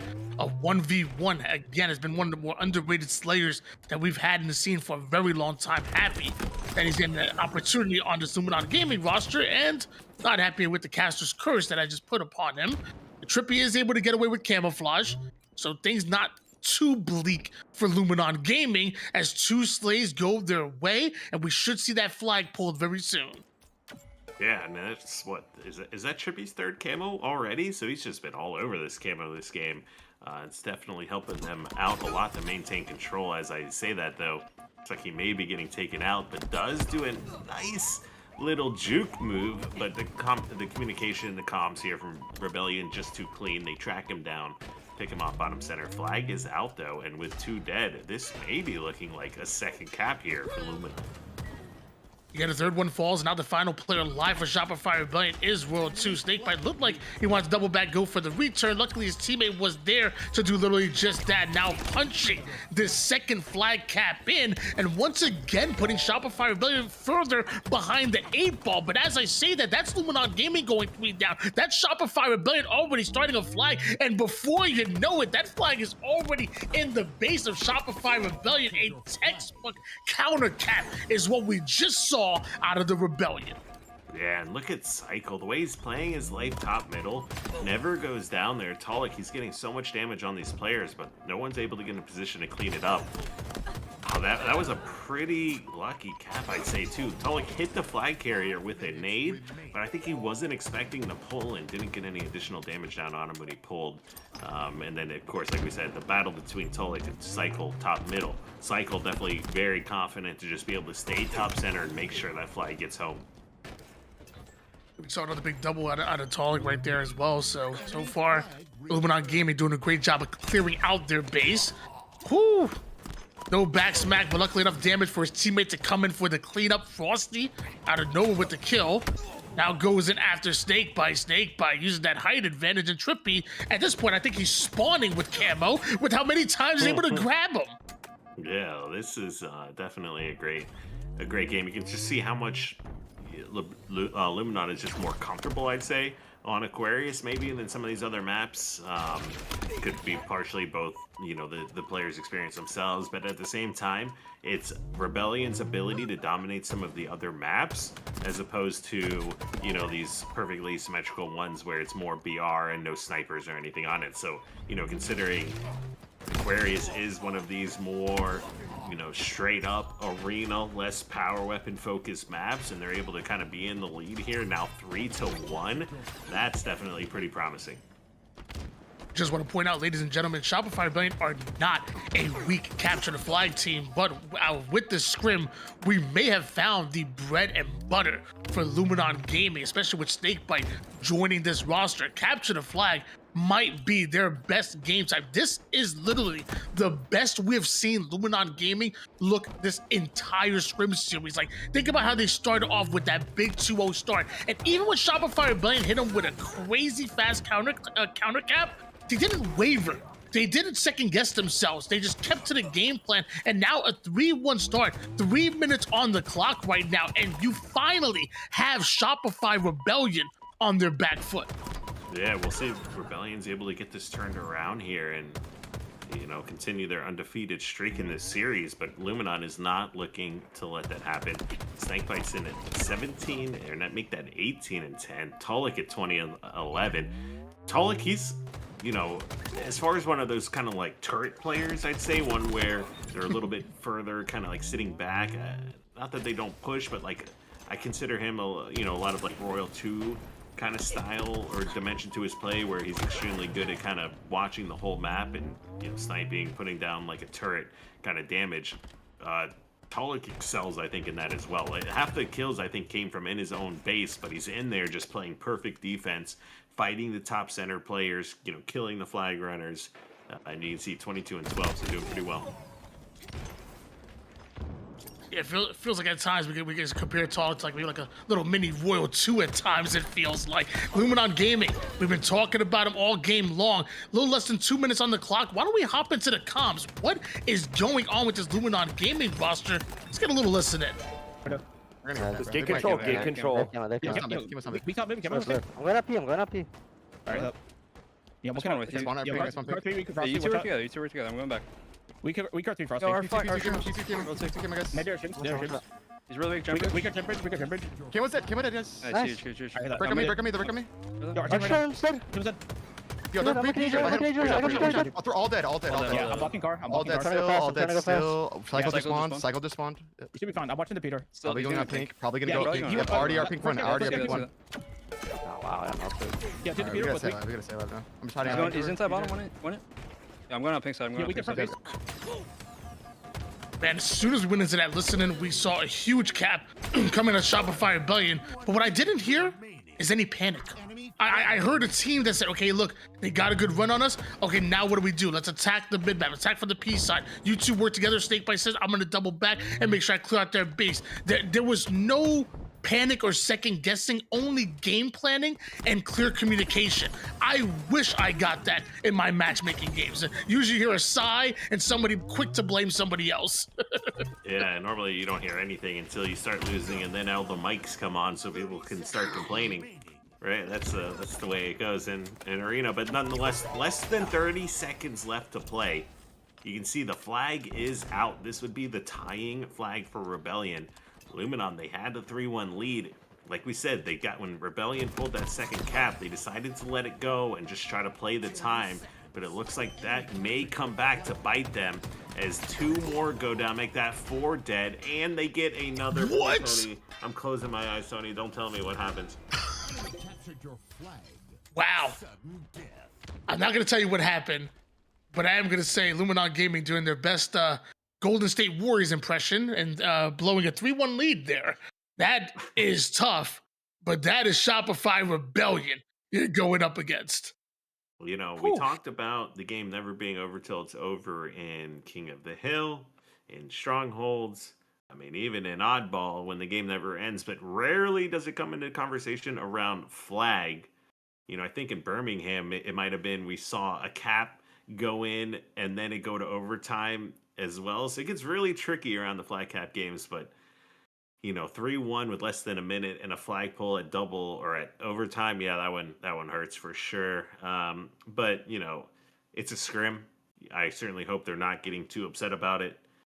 You just let that go and wash it off and say, thank God it's not tournament. You know, get that one out of the way now. So you know, definitely, you know, I'm sure they're not happy about it, but like in reality, like this is practice. This is a scrim. You just move on. And actually, you know, why don't we take a look at the scoreboard here? And so far, obviously things looking very good for Shopify Rebellion. I mean, 5-0 right now. We see that last capture the flag game obviously going. Well, we saw the first one go 3-0 in favor of Shopify Rebellion on Origin, the Coliseum remake. That last game, the up 3-1 were up 3-1 with Luminon Gaming. SR coming out of nowhere and steal that one away. And from there, we're just seeing fairly dominant wins. I feel like the scoreboard isn't exactly representative of how close that oddball was. Even that King of the Hill was close at times, but Strongholds was really tough for them. But it feels like the scoreboard isn't really as indicative as how close this matchup has been. But man, you got to be thinking to yourself, you're Luminon, what do we have to do to beat these guys? But I will say, I'll give you a different side of things, Elamite, and tell me if you agree on this. Losing is learning, you know, and when you're players like a Snakebite, who, let me tell you, I've seen firsthand, first one in, last one out, film review at LANs. By the way, like at events, they're doing film review. Same thing with Trippy on that old Optic Gaming roster. You guys may not notice, but Talik and those old KCP boys, they were big on Scrim on film review as well. Like all of these players should be very used to doing a ton of VOD review, and that's just, I mean, you got to see that Aquarius capture the flag as an opportunity to learn from. How do you not blow a lead like that? Even that Strongholds recharge, you got blown out. Well, what the heck do we need to do when we don't have control? You can see losing like this as getting bullied or beat down, or you can see it as an opportunity as how do we find out what our weaknesses and turn it into strengths? Because that's what professionals do. Yeah, speaking of strengths, when Royal 2's got Repulsor Sniper Rifle, what do you do against that, Tony? Because Talik had an idea, but it just didn't work out that way. As you can see now, Frosty, he gets that camo. Quick, tie on the kill feed. Early hill time to Luminon, but overall map control finding itself in hands of Shopify. One thing Devon's going to tell you is, don't give up camouflage to Frosty. He'll make it pay every time. Big double kill. And then notice at the moment that Talik comes off a spawn, Frosty is so quick to attack, purposely forcing the split spawners and keeping Luminon Gaming staggered, keeping them guessing. All this chaos is happening. and they're still scoring. This is the multitasking that I often talk about with Shopify Rebellion. There's so many things happening at the same time. Yeah, and this one's not looking good here. 2 players go down. Another player was weak. Big door. Last 2 players pushing to contest in a 2v2. No sniper ammo left. They should be able to put feet in the hill, which we do see them do here. But precision. Oh my. Okay, he gets some good damage. They are able to trade out that kill. Hill's not done yet. Good collapse coming in from Nest side. I like this map movement from Talik. If there was a player back B, he got around him. Looks like the player, his teammate does clean that up. And now we find ourselves flipped here. Now pressure on Shopify to try to get feet in hill. Back on Strongholds on Lattice, we saw Shopify Rebellion steal a couple of hills away from Luminon Gaming when they had the lead. Well, now Luminon Gaming trying to give them a taste of their own medicine, trying to steal a hill that almost looked like it was guaranteed to be Shopify Rebellion's. Bouncing back and forward, little bit of instant transmission. Talik, one of the hardest players to track on the map, especially with the QT, and Luminon Gaming are punching back. We've seen robbery left and right from Shopify, but I think Luminon might have their opportunity to pull one back over on top of Rebellion here. As we can see, 2 seconds to cap. Royal 2 grabs himself a double kill, but Shopify, no time to get in hill. They're going to hold tower control. Frosty finds himself almost in a 1v1, but helps coming and picks up 2. Well, actually only picks up 1. Last shot does clean up that second kill. But now this is going to put a big damper on Luminon's next push as they have to wait for both these players to respawn. As Royal 2's got camo, sniper about to spawn. If anyone dies here early, that essentially locks down hill. This will be a tough player to kill with camouflage with the way Royal 2 plays. Barely making any mistakes, always position himself extremely well. Huge nade though out of nowhere, and Frosty, the savior he is, able to take down Snakebite. Talik goes down. Non-gaming. Yeah, sniper in the hands of Frosty again, immediately pushing the spawner. As you can see, he has no fear right now. Even with a quarter of the hill left to play, he's as far away from the hill as you can possibly go, just keeping 2 players locked down here in A. And with how far away they are from the hill, I'd like to see, you know, Shopify kind of jump out before they cap this. But actually, maybe not, because as I say that, 3 dead, and Luminon will be able to gather some time. Spawners in a big way here. That was a part of the plan, but somehow Luminon Gaming able to take advantage of the few players that did spawn out, and now throwing Shopify Rebellion for a bit of a loop here. Now we see tower control. Opportunity to turn it into more. You have to defend this tower for dear life. Trippy trying to do just that, but loses his shields, gains a teammate in the fight. And before you know it, Shopify Rebellion, where did they go here? And it looks like a player snuck it over towards tower, then QT's right out of there. Yeah, it looks like Trippy might be in trouble here. He's got 2 players, gets a double repulse.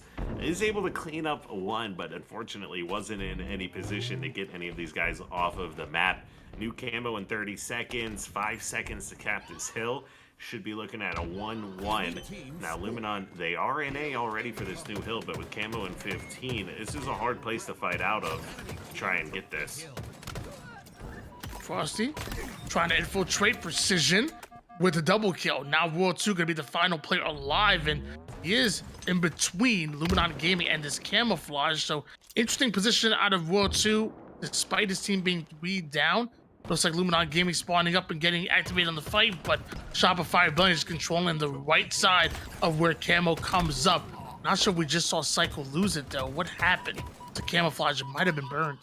Yeah, it's kind of looking like it is, and Frosty's out on camo. That's going to be a second staggered death, and this is one of the things that makes some of these hills hardest to push, is when you do have a super late death like that. That just puts everyone in a tough position to try to get in towards hill. You can see Cycle wisely elects not to push early, but that puts the rest of his teammates down into a bad spot. A free triple kill from Precision. Cycle does try to get over here to contest. Oh my god, that was gross strafe from both players. You saw the sprint strafe coming out from Precision. He wanted that overkill and almost got it. The triple still daggone good enough for Luminon Gaming to take about 85% of this hill right now. Shopify Rebellion still deciding to push up, still decided to contend here as Luminon Gaming back-to-back deaths. Somehow Precision able to take down one. Big plays with the sniper. A second one's going to connect. Now both teams a bit staggered. Frosty wants to get out with sniper. Great movement as well. Does almost escape through top center, but Tolik is there for the cleanup. That puts 2 down for Rebellion once again, with Hill less than 10 seconds to cap, and Sniper in the hands of Snakebite. It's going to be another lead now for Luminon as we look into this series. The second game now, they're holding a lead as we're going into the final minutes. 4 bullets in the Sniper here for Snakebite. Turns and tries to burn Frosty. Body shot connects. Both players going to go down. Sniper should still have about 2 or 3 more bullets left in it. Cycle still has a little bit of QT to work with, but Trippy catches him on the exit route and somehow stays alive. Shopify Rebellion scoring. Ooh, Trippy pokes out a little bit too early and does get cleaned up. That's going to put them in a tough spot here on this push. Tolik also loses Sniper. 3 dead now for Luminon. I would have liked to see them take a little bit more time on this push here. Hill, Shopify wasted no time on that Hill move, and you can see non-stop aggression now as they're pushing up on these spawners once again, pretty much guaranteeing this mud hill. It looks like it's because Camo's coming up, they're electing to play super aggressive. Tolik not able to win that 1v1 against Last Shot, and now with Camo coming up, Last Shot does get all of his shields back. I think he gets some damage down, but not going to be enough. Trippy grabs Camo. Hill goes to Shopify, a 2-2 scenario as we move back to top middle. You may have a good shot, but you got to recognize the Last Shot is probably the most accurate player in the league right now. It is crazy to see what he's able to do with any weapon in his hands. As Trippy puts down some extra damage onto multiple players of Shopify Rebellion. Scoring right now is Luminon Gaming and sending 3 right through the mid-map in order to guarantee this hill time. Camouflage still for Trippy, set up for Luminon Gaming. Now you got 2 players looking for a mud spawn, and Trippy sniffs it out, gets full damage onto 1. That player gets cleaned up, does get taken out with Camo. I think there's still a player tower though, is he? Yep, he's still top tower. Snakebite knows he's there now, but with only a few seconds left to cap this hill and a minute 40 left in the game, it's going to be Luminon in the lead once again. Minute 41 seconds worth of neutral time here, so plenty of time for Shopify Rebellion to tie things up and try to move this over to the next hill. But right now, Precision doesn't want any part of that. Huge double turns that into a killing spree. Trippy now softening up Last Shot just a bit, but Last Shot still able to get his. Frosty just barely missing out on that stick, and Snakebite gets taken down by his former duo in Royal 2. 3-2 lead, and bodies are hitting the floor. Drowning Pool would be proud right now.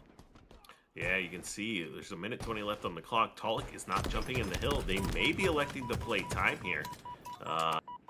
As you can see, everyone just playing aggressive, looking for some of these kills. Trippy not able to find one. Sniper goes into the hands of Cycle once again. Luminon 3 dead now.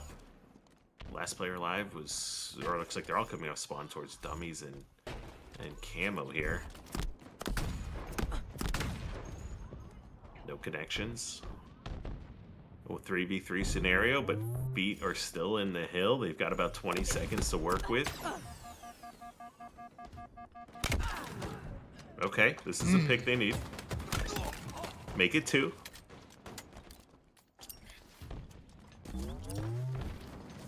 Somehow Shopify Rebellion able to sneak away a little bit of extra hill time that it feels like they shouldn't have, but Luminon Gaming able to prove that kills do matter. 3 down goes Shopify Rebellion. Looks like they're playing for the QT, and at this point, it looks like they're playing for the hill. 40 seconds in order to take that hill, and you're already about 25, maybe 30% done. Luminon Gaming, they're not messing around anymore. Camo's up though. Last Shot, Cycle both on it trying to secure this. It's only like 20 seconds to cap though. I don't think Camo was burnt, but Cycle does get killed over towards it. You can see Last Shot wants to get it, but he knows there's just not enough time to wait. Shopify, they have to make a move now. 5 seconds. They do push someone out of the hill. They are contesting now. They will have some time to work with. It's a 2v2 now. Rippy grabs himself one. Royal 2 takes some free damage. Will get cleaned up. And I think we're seeing Luminon here take their first game of the series. There it is.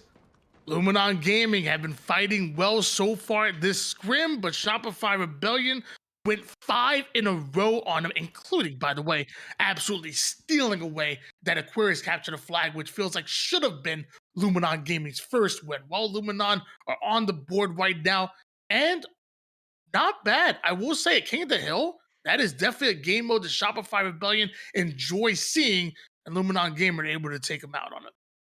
Yeah, I mean, that's a really good point too. And it wasn't a game that looked extremely hard for them, right? Like it was a fairly clean game through and through, and they just fought out of a lot of good situations, and basically even one of the hills they could have actually capped additionally as well. So that game could have been even more in their favor than what we saw. And if you take that into consideration with the Aquarius before this, I mean, that put it at a 4-2 series right there. And with some of the earlier ones, you know, I think we're essentially throughout this series, it kind of feels like the games have been getting closer and closer and closer, with the exception of like one of the King of the Hills, or excuse me, Strongholds. Yeah, that Strongholds was like what 250 to 9. Actually, it was a pretty bad one. But yeah, we could be having a totally different story if they were able to close out that last game. I mean, think about it. I think it's 5-1 right now in favor of Shopify Rebellion, but it feels like it should have been 2 in a row for Luminon Gaming. It should be maybe 4-2 with them having a lot of momentum on their side. But again, that's definitely a situation where that's why you scrim. I feel like that's why you want to hit the drawing board. Again, that's why you want to find out exactly what's going on, what do we need to do in order to secure these wins. We have advantages, and then on the flip side, even that Strongholds game that you talked about before, which was not close. I think that's a good learning lesson. Like, how many times were we on our back foot? What are we trying to accomplish when we're coming off a spawn?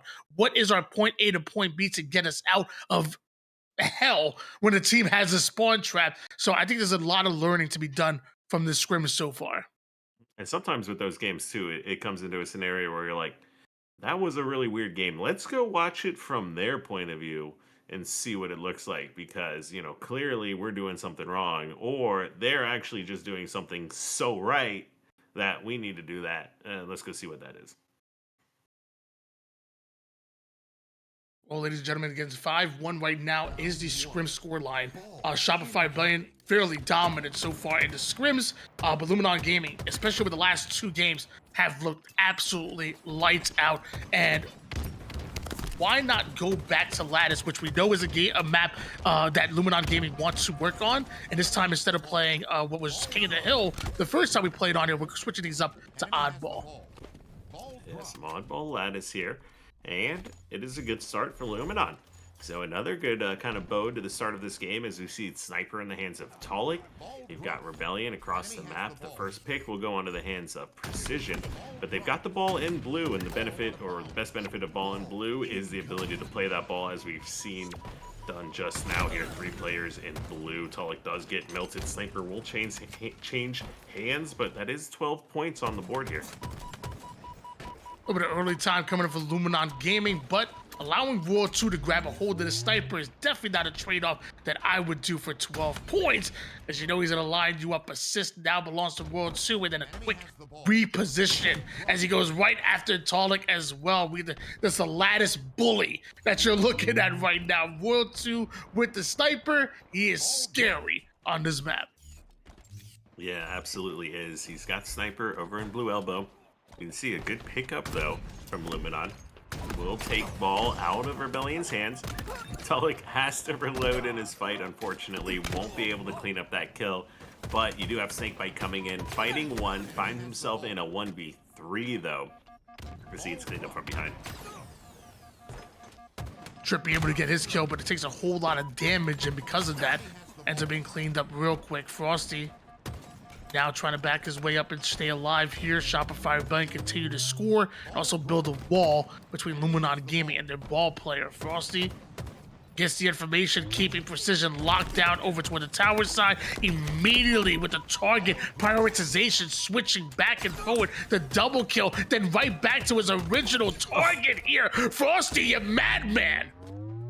Oh, man. You know, one thing about Frosty or some of these guys' players, you can watch just the confidence. After that double, you can see how bad he just wants that triple. And speaking of Frosty, let's go into a listen in here with Shopify Rebellion and see what their comms are like here on Vacancy. Wow, I'm dead. Holy shit. I'm gonna play ball. I'm just gonna play. We're gonna create now, bro. Blue wood, top tower. Top mid. Blue cat. Still blue cat. Blue is kind of weak. On ball weak still. He's still cautioning guys. Tall. I'm not find this guy. Caution and quantum. Okay, Crates weak. Watch out, Crates. I see Crates. I'm orange now. Get him. Got him. Nice, bro. One Crates, trippy. Great, got me. Bottom mid somewhere. He's orange.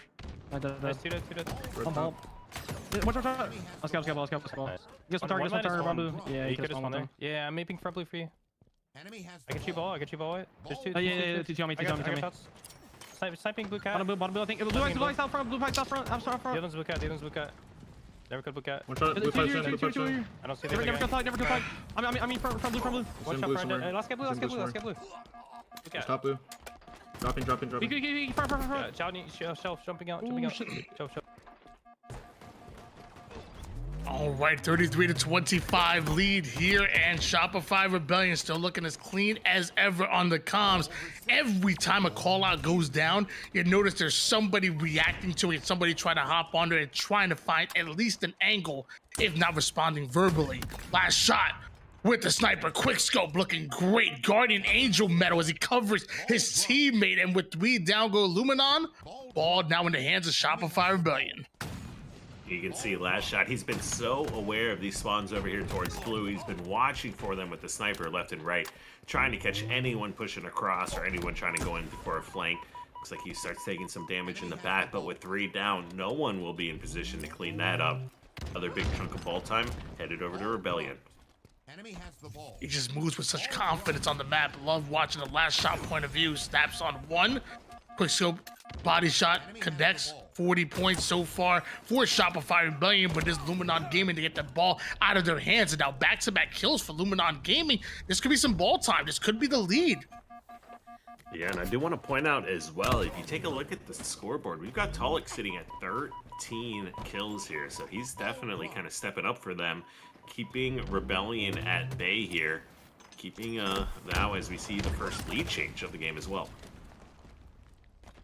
Enemy has the ball. Cycle looks to take height. Does have a snake bite in front of him. Big kill and wants more. Precision down to 1 shot. Frosty is there for the cleanup and still scoring right now is World 2. And Shopify Rebellion is somehow last shot finds himself in a bit of a 1v2. So Luminon Gaming are able to strike first and now look to push the ball carrier out of the blue side. Yeah, you can see Frosty, who is looking for a flank, but he is the one, or the hunter becomes the hunted in the scenario. He gets backsmacked while he's looking for that flank. 3 go dead for Rebellion. And like we said, this is a back and forth. Each team picking up a few seconds, just constantly trading the lead back and forth. Now we're seeing some aggression coming out from Luminon. They're trying to keep pressure on these spawners here, keep them across the map. And with Tolik in this position towards blue, they're just waiting, trying to milk every last possible second here before a play ball. Minute 27 left on the clock. Tolik almost able to do it, but not quite. And 2 go dead for Luminon. Make that 3, all 4 up for Rebellion with sniper and ball. This is going to be a tough spot, Tony. Despite how well Tolik and his Luminon Gaming roster have been playing, now Shopify Rebellion that put themselves within striking distance of taking the lead, and you allow Frosty to grab a hold of the sniper. Well, this is what happens. Luminon Gaming 3 down as the final player is finally able to take down Frosty with the sniper, but you know there should be more to come. Actually, no. Luminon Gaming scoring again less than a minute in neutral time. Yeah, 18 kills from Tolik, ball in the hands of Precision. If Frosty had hit that kill, that might have been round right there. That's how much Frosty was doing, because that would have flipped the spawns as well. It just completely changed kind of the scenario on the map. Precision trying to connect with the sniper, misses 3, gets a little bit of damage down, but not gonna be enough. That one's gonna hurt, because we are looking at the final push, maybe push and a half, as we look at Rebellion cross the 60-point mark. Only 45 seconds on the clock. Yeah, I feel like although Precision wasn't able to get a hold of a body shot there, at least he was able to waste that ammo, which obviously Shopify Rebellion have been using quite well when they get the sniper in their hands. So now that allows them to put them 3 down, allows that ball reset before Shopify Rebellion are able to take the lead here. Luminon Gaming now can score and win it that way, but also look at the timer. It's definitely not of the way of Shopify Rebellion. Luminon Gaming have put themselves in a great position here as the final seconds are going down. Trippy is able to take down 1 ball, is in a baitable position, and so is Cycle, who although gets the repulse, Precision gets his, and time is winding down for Shopify Rebellion. So this is going to be neck and neck. Tulloch does grab himself a kill. He knows there's another player here on side. Perfect grenade, grabs himself another kill. 15 seconds left on the board, and if Luminon and Trippy here don't go down, this is going to be looking like round 1 over to Luminon. That was a round-winning play by Tulloch.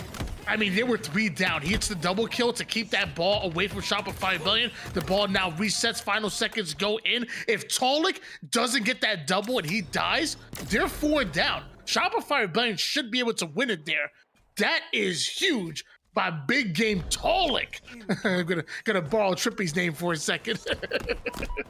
Some solid overall play. Ends the round 22-14 with 23 seconds of ball time. Basically top frag and, you know, significant ball time. Or 23 seconds ball time. 3 down, immediately go Luminon Gaming though. Shopify Rebellion never have 2 bad rounds in a row. Last shot, peeks through the window, gets his, sees his window's opportunity, kicks it open, and then gets a little crazy. Tony Hawk Pro Skater 3 style, as he's styling on them, almost hits the sprint stripe for the 3rd one. Last shot, having his way, and Raw 2 clearly feeding off of that energy. He gets a double of his own, almost turns that into a triple. Finally, Shopify Rebellion scoring. See Royal 2 looking to get some prediction aids, but nobody from Luminon falling for it. That puts 2 down once again, and as we can see, Snakebite trying to find some kills. You can see players just finessing their lives out here towards ice, not wanting to go down. But overall, spawns come in for Luminon over towards blue in the crates. They can push in, collapse. Looks like Rebellion. This is going to be one of the toughest spots you find yourselves in, is when you are just stuck on this tower, bottom tower spawn simulation, and even when you do break it finally, you're probably spawning over towards blue, and you've got to move across the entire map once again. Only 11 points on the clock from that scenario though, so that one hurts a little bit, but nonetheless, you take what you can get. Frosty not only controlling the ball here, but also 3 bullets in the sniper. Trippy and Tulloch do off the screen, able to get 2 huge kills that leads to a 3 down for Shopify Rebellion. Momentarily retreating right now, Frosty waiting for his teammates to come off a spawn, but he knows Snakebite's gameplay. He knows that Snakebite is just chilling over there waiting for the opportunity, and they strike first, and oftentimes they strike last when that happens. Yeah, Frosty just been such a menace with the sniper rifle the entire scrim today. As you see, Shopify should be able to take a lead change now that we see some of these kills go down. Rebellion, no fear, just continuing the aggression, not even worried about flipping spawns or trying to get too far in the base. Frosty makes another play, cleans up, results in cleaning up 3 kills at least. QT's for what, the 4th time of this QT life. Just great plays from Frosty. Oh, big stick, icing. Frosty. Literally the icing on the cake. 52-22 lead. Shopify Rebellion just claim control and not letting go of it whatsoever. Trippy in a non-advantageous position as somehow Shopify Rebellion hit the Bulls triangle offense on him. Eventually, Frosty down from the heavens he goes to trade out his life. 3 down once again, go Luminon Gaming. The final player is doing a great job at denying ball time, at least momentarily, but last shot is back on it, and Shopify Rebellion is scoring. Yeah, you can see Snakebite wisely elects to not continue on his push and go for a essentially flank or rotate around bottom center. Being in a position where his teammates are dead, he's not going to be able to get anything done out from the ice there. So it does help the team push through, get control of red, stop some of the bleeding here for the moment. But this round is definitely Luminon finding themselves in a tough spot. The good news is, though, they did take round number 1, and even if Shopify takes this, we go to round number 3. Yeah, again, we talked about it. Luminon Gaming have looked fantastic over the last 2 games and also that round number 1. Obviously, round 2 here hasn't been the best for them, but with switching sides, maybe that switches momentum back to their side. 90-22 so far is the score line, and obviously not out of it just yet, but with that no-scope, it ain't doing you any justice here. Frosty with the sniper and a repulse being an absolute nuisance. Eventually, Snakebite's able to take him down, but can you do the same for the rest of Shopify Rebellion, who were just hunting you down?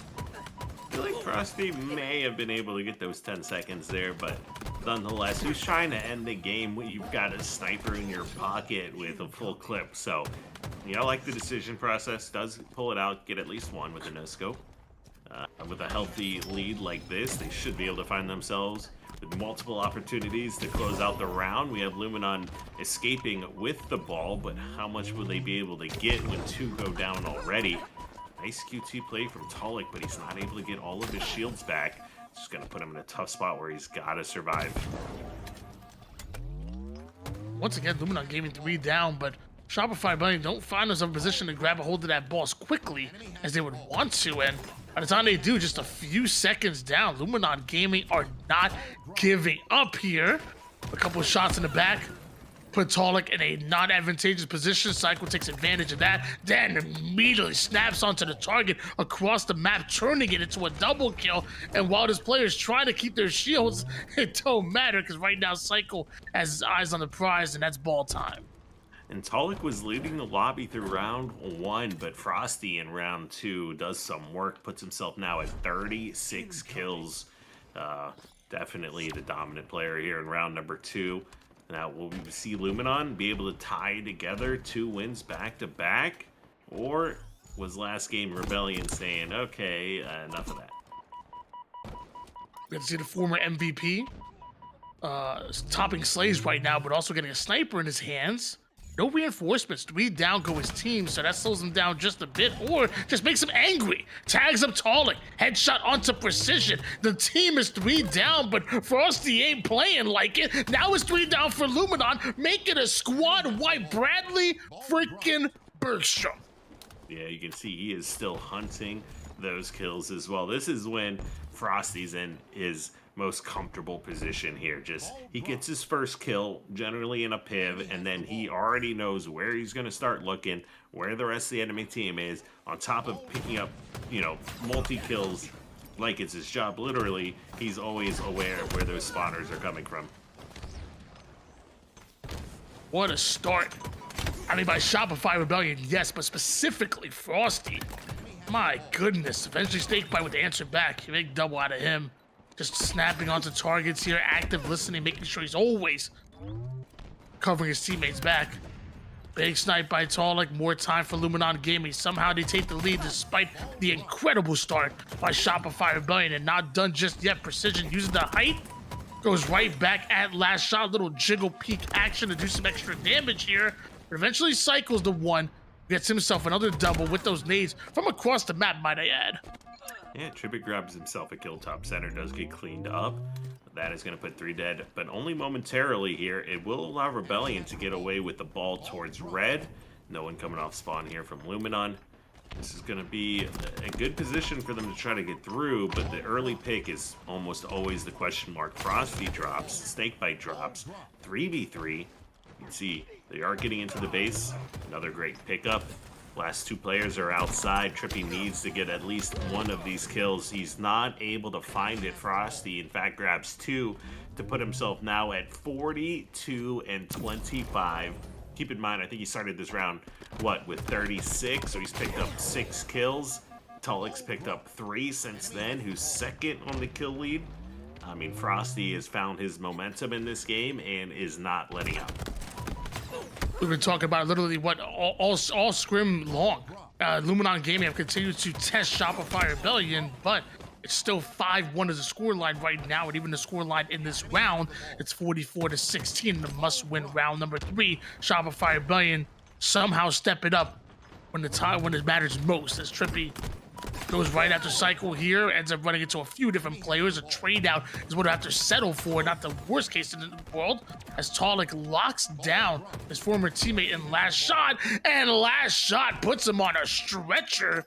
Big kills by him. Ball now over towards the mid-map, and plays like that and plays like this are how Shopify Rebellion gets you.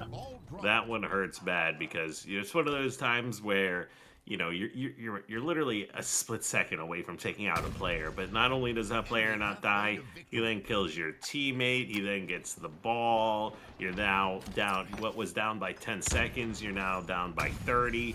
That one hurts a little bit, and that's going to give basically Luminon one more opportunity to break through. 65 to 30, once again going 3 down here. Last Shot ends up running into a few grenades he didn't plan on. Trippy survives and now is thriving a bit. Teammates off a spawn. Now is able to formulate a bit of a pinch. Knows World 2 is over on the tower side and doesn't mind trading out as long as it continues to keep Luminon Gaming at the numbers advantage. Frosty catches a grenade right to the throat. 3 down. Go Shopify Rebellion. Why not make it 4? Yeah, Precision does walk away with the ball here. Another 2v2 scenario. Good damage comes out by Royal 2. Is able to find the kill. Frosty at 46 though. He's probably going to want his teammates to start dropping the ball a little bit more though. He's on pace for 50 plus this game. As long as we can see Luminon get some extra time here. He might find himself in a 2v1 scenario though. Gets 1 kill and an assist. Just great play by Frosty. I'm actually kind of surprised they didn't know he was there or not able to clean that up faster. Frosty looking to go for the 50 bomb as Last Shot is scoring. He's 2 kills away from doing literally just that. But Trippy with a nice little flank, not only gets the kill, but also forces the play ball. And then will capitalize on that. Even gets the triple. 4 down goes Shopify Rebellion. It ain't over until it's over. That is right, Tony. We've learned that once the series already. Although they do have a 40-point lead with 2 minutes on the clock, they just need to focus on not going 4 down here. You can see, it looks like Luminon, they're electing to play somewhat aggressive. A couple grenades coming in. Good position in front of the base to secure themselves. Not 2, but 3, 4 kills now. I like this. They're all pulling away from red. They're trying to force these spawns as far away as possible. 2 up now. They only have to do this like 1 more time, Tony, and they are right back in this game. The aggression comes in. Great kills. That's a triple, baby. Triple for Precision, and not over till it's over, as they are about to tie the game. Now, nobody is near the ball guy, though.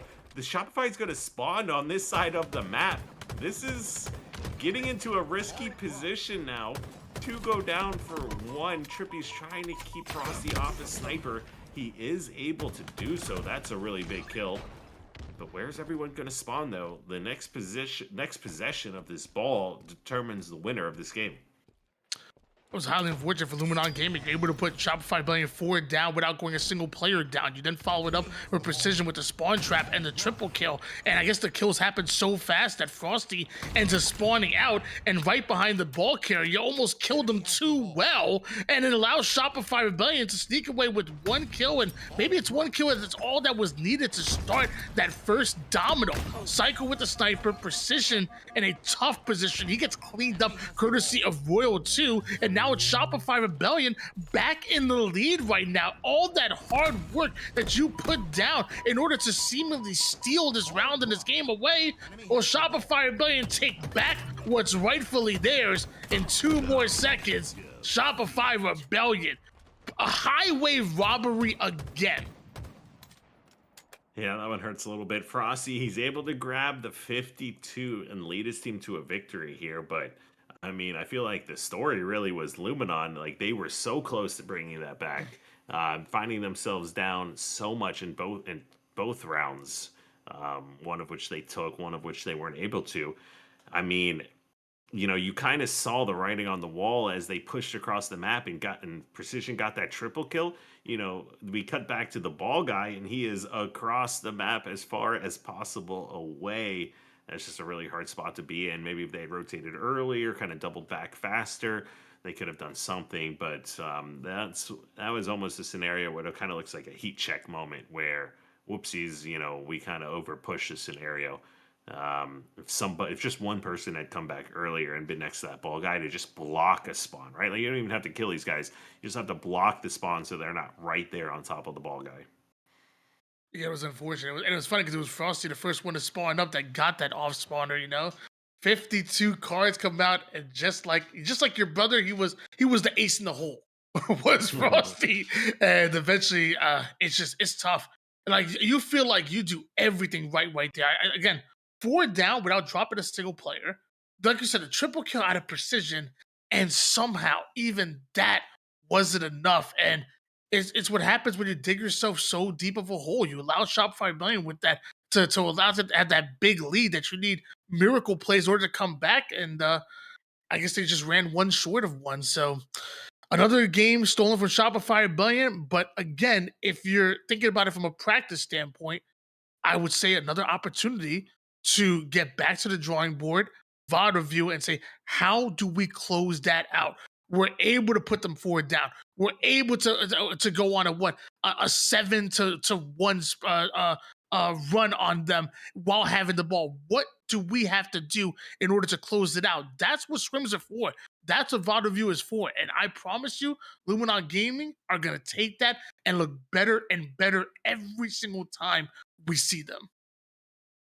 Absolutely. I think you pointed this out earlier as well. Snakebite, notoriously known as probably the player individual who's watched the most VOD out there, as someone who also has watched a ton of VOD and, with Snakebite watching a lot of this VOD last year as well, he's definitely a hard one to compete with. Oh, yeah. He's the first one in, last one out. And it's crazy. And like I said, even at LAN events, they are putting in work like that. And I feel like that same thing's going to be with Tall, same thing's going to be with Trippy and Precision. They're prepared to put in the work. And I think it's going to pay dividends. Again, they're going to look better and better every single time you see them. Watch out for Luminon Gaming. And also watch out for Shopify Rebellion, because Royal 2 is now in your sword with Sniper. And we've seen this team do magic in this very position multiple times. Yeah, we'll see, obviously the pit. Some epic moments from every player in this lobby going down. Royal 2 in particular as well. As we see Precision with 1 sniper rifle, Royal 2 with the other. Frosty, he's gotten himself 4 kills already and still has a rocket to work with in the first minute of this game. Big time rocket, big time run. Not quite ready to continue that run as he wants that sniper first. He's not trying to give any win conditions to the enemy team. And smart plays. I mean, you're denying resources from the opponents, but eventually does end up getting taken down. So do half the members of Shopify Rebellion. So Luminon Gaming clear out their base. Yeah, they do manage to take all 4 down as Cycle finds himself on a very delayed spawn now. Talik and Precision pushing in heavily. You've got Shopify on all sides of the map, are able to clean up, or of their map, are able to clean up a few of these kills and slow down this push, while Precision is in their base still being a menace. Switch gears over toward last shot. As he gets a shield back, you see him trying to work a 1-2 with Cycle through the long haul side. And Cycle's already there, running into a grenade, though, sadly. Little aim assist gets him hit over toward the flag plant guy, and the Sticky ends up trading out his life toward long haul. Both teams end up going 3 down, and Royal 2 isn't slowing down. He wants to set up early for Overshield. Yeah, looks like he does find himself 1 kill. You've got Luminon trying to contest. Precision finds himself a kill also. This is going to be a big matchup, though. The reinforcements coming in for Rebellion will guarantee them this overshield here. As rockets are also spawning, it looks like everyone from Luminon coming off spawn over towards Mauler. They may be able to nade these rockets, but nope, not able to connect it here. This is going to be a tough spot they find themselves in. Trying to go for the insta-explode, but not able to find it long haul. And as the first pick is opened up here, make that 2. They've got Ovi, they've got rockets, they got snipes coming up in 10. If Frosty gets this flag out, this is going to be scary. He does get cleaned up, though, so that's 2 dead for each team. This is a fantastic job, actually, of Luminon to make sure that this flag is not actually going to Rebellion's base. Cycle still has 1 rocket to work with in that back pocket. Don't forget, as much as using his bandit, he still has that rocket waiting for the right opportunity here. And Very confident push through the mid-map. Knows that they're going to be focused over toward the perimeters, and although that rocket didn't do as much damage as he wanted to, I think because of that took too much damage, and now Sniper hits the ground. One of those geometry scenarios where I'm pretty sure that rocket went right through the opening on the tower there and ends up doing 0 damage. Scary moment for sure, but does get help. It finds the cleanup on the kill. Sniper in the hands of Last Shot. Luminon trying to get a pull on this flag. They're in a good spot. What a win from Precision, though, to keep this flag alive and take out Last Shot with a sniper. Flag being ran over from green to green, and that's not an easy jump to make, even with the clamber, though. Take us back to Halo 3 with the green to green jump as another trade goes down over toward the snipe side, but important trade because that might have been the final player that could have stopped the flag. Hold on. Didn't account for Snakebite. He's able to take down one, but they can't do the same to World 2. World 2 gets his shields back. Last Shot punches in their first flag cap. Shopify Rebellion 1-0 lead. And just the problem with the pit, when that flag gets out to the other side of the map, whenever you die, it just takes so long to get back into the action versus where the reinforcements for the enemy team are coming from. You got to live forever to secure a flag like that coming back. So definitely a tough spot for Luminon. Precision does all he can, picks up a couple of kills, but at the end of the day, not enough, or a little bit too little, too late on that, and Rebellion does get the first flag cap. Great damage coming from Precision. Frosty, he's there for the cleanup while simultaneously trying to rotate over toward the side where that flag is running. Overshield, though, is what he needs first, and he's able to pop that. Goes after the rocket player, takes all the damage from it.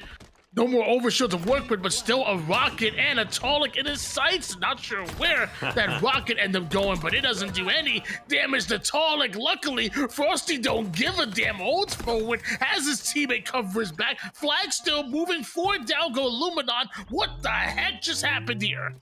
Yeah, I mean, there's a few odd things happening. One from the rocket seemed to just not want to connect on anything. I think that one sailed out the sword door into the abyss in that scenario, but nonetheless, Rebellion's able to get their second flag cap on the board.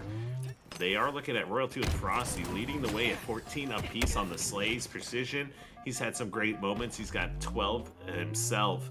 6 minutes left on the clock. Anybody's game still based on time. 5 seconds till snipers spawn. And this is going to be a moment where Luminon is probably going to need to find themselves a cap with one of these snipes here. Just one more cap needed here for Shopify Rebellion. Meanwhile, Luminon still, although had some good looks on the flag, hasn't been able to put one in. Tolic, though, 5 shot off a screen. Trippy with the snipe as well. Precision now with a couple of shots in the back of Frosty. Flag now started for Luminon Gaming. Maybe this is the one that finally makes it home as World 2. He might still be a nuisance, but he's by himself. Takes down one, but can't take down two. Before you know it, Tolic puts the first flag cap for Luminon Gaming. Yeah, and what was looking like a bad scenario, all of a sudden he's got Luminon in reach of tying up this game 2-1 with 5 minutes left now on the clock. I don't know what happened to the other sniper. It looks like actually, so Trippy stacked the ammo with that other sniper as well. So this is a really good spot for Luminon to be in as they connect on one, but Last Shot challenges, puts his life on the line to take Trippy out with sniper, but that could come back to backfire as Precision has it now and does connect with the first shot. That he does, and right over toward the banana he goes. Teammates are already pushing through the training side of the map, and although not able to connect onto Psycho, lives to see yet another engagement. Precision with the sniper. Luminon Gaming looking to hold forward. Overshield and rockets about to come up. This is a huge part of the game. Great snipe, body shot, takes out one player top tower. Overshield does change hands. Looks like a rocket comes in. Does take Royal 2, no shields. The challenge, but not quite enough. Snakebite goes down, so I think OS is gone, rocks are gone. I don't know if there's much. I think Sniper was gone as well. We're back to kind of a 50-50 now. Multiple going down here for Shopify Rebellion. Snakebite wants to take advantage, but Royal 2 is still there, baiting him to push out. Luckily, this time he's going to run with Trippy, and I'm not sure Royal 2's going to be aware of that with the nade patterns. Maybe that might give it away, as Snakebite lets take the angle. Trippy takes World 2's life. Cycle is over toward the flag of the final defense. Snakebite blocking that courtyard spawn, at least for now, and bringing that sniper over towards the top tower. Trippy, I'm supposed to be tall, like, ends up going down with the flag, so a bit of a reset here. And Snakebite feels like he's on an island right now. Might have to play the sniper off the map. That's a little bit of a rough spot. I almost kind of wish I didn't see him go up into courtyard there. The whole team was kind of in flag and mauler, and ideally you're just spawning them courtyard and shooting at them there. He kind of pushes up, gets into courtyard top tower, and I think it forced somebody into mauler. And then the courtyard spawns after too. So that was just definitely could have been a missed opportunity, I'd say.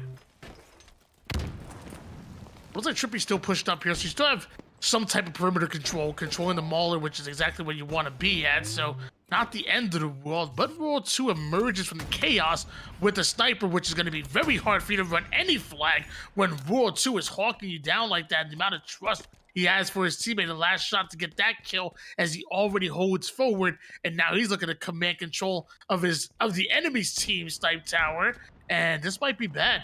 As of right now, I don't know if Luminon Gaming are aware that World 2 has supreme position over your base. Snaps onto 2, 3 down go Luminon, and man, that's quick.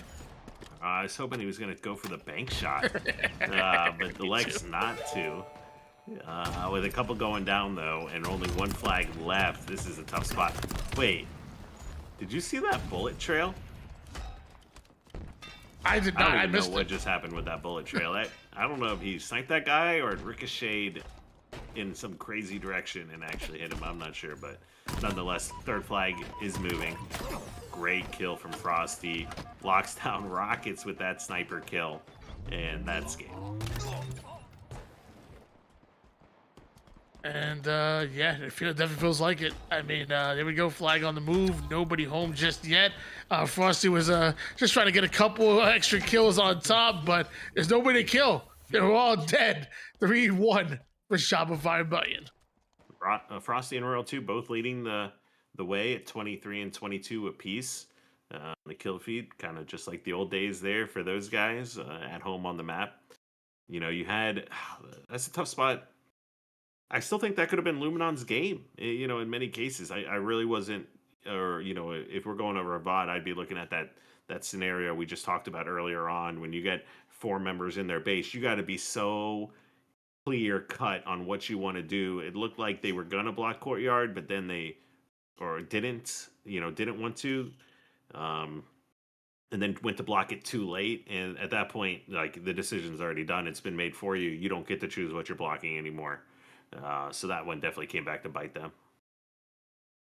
Yeah, I mean, so far the second half, we have seen some life out of Luminon Gaming, and even times where they look like they were in the advantage. I mean, think back to what that captured a flag on Aquarius. They were up 3-1, and Shopify Rebellion just put on 3 miracle caps in a row, seemingly with almost no time available.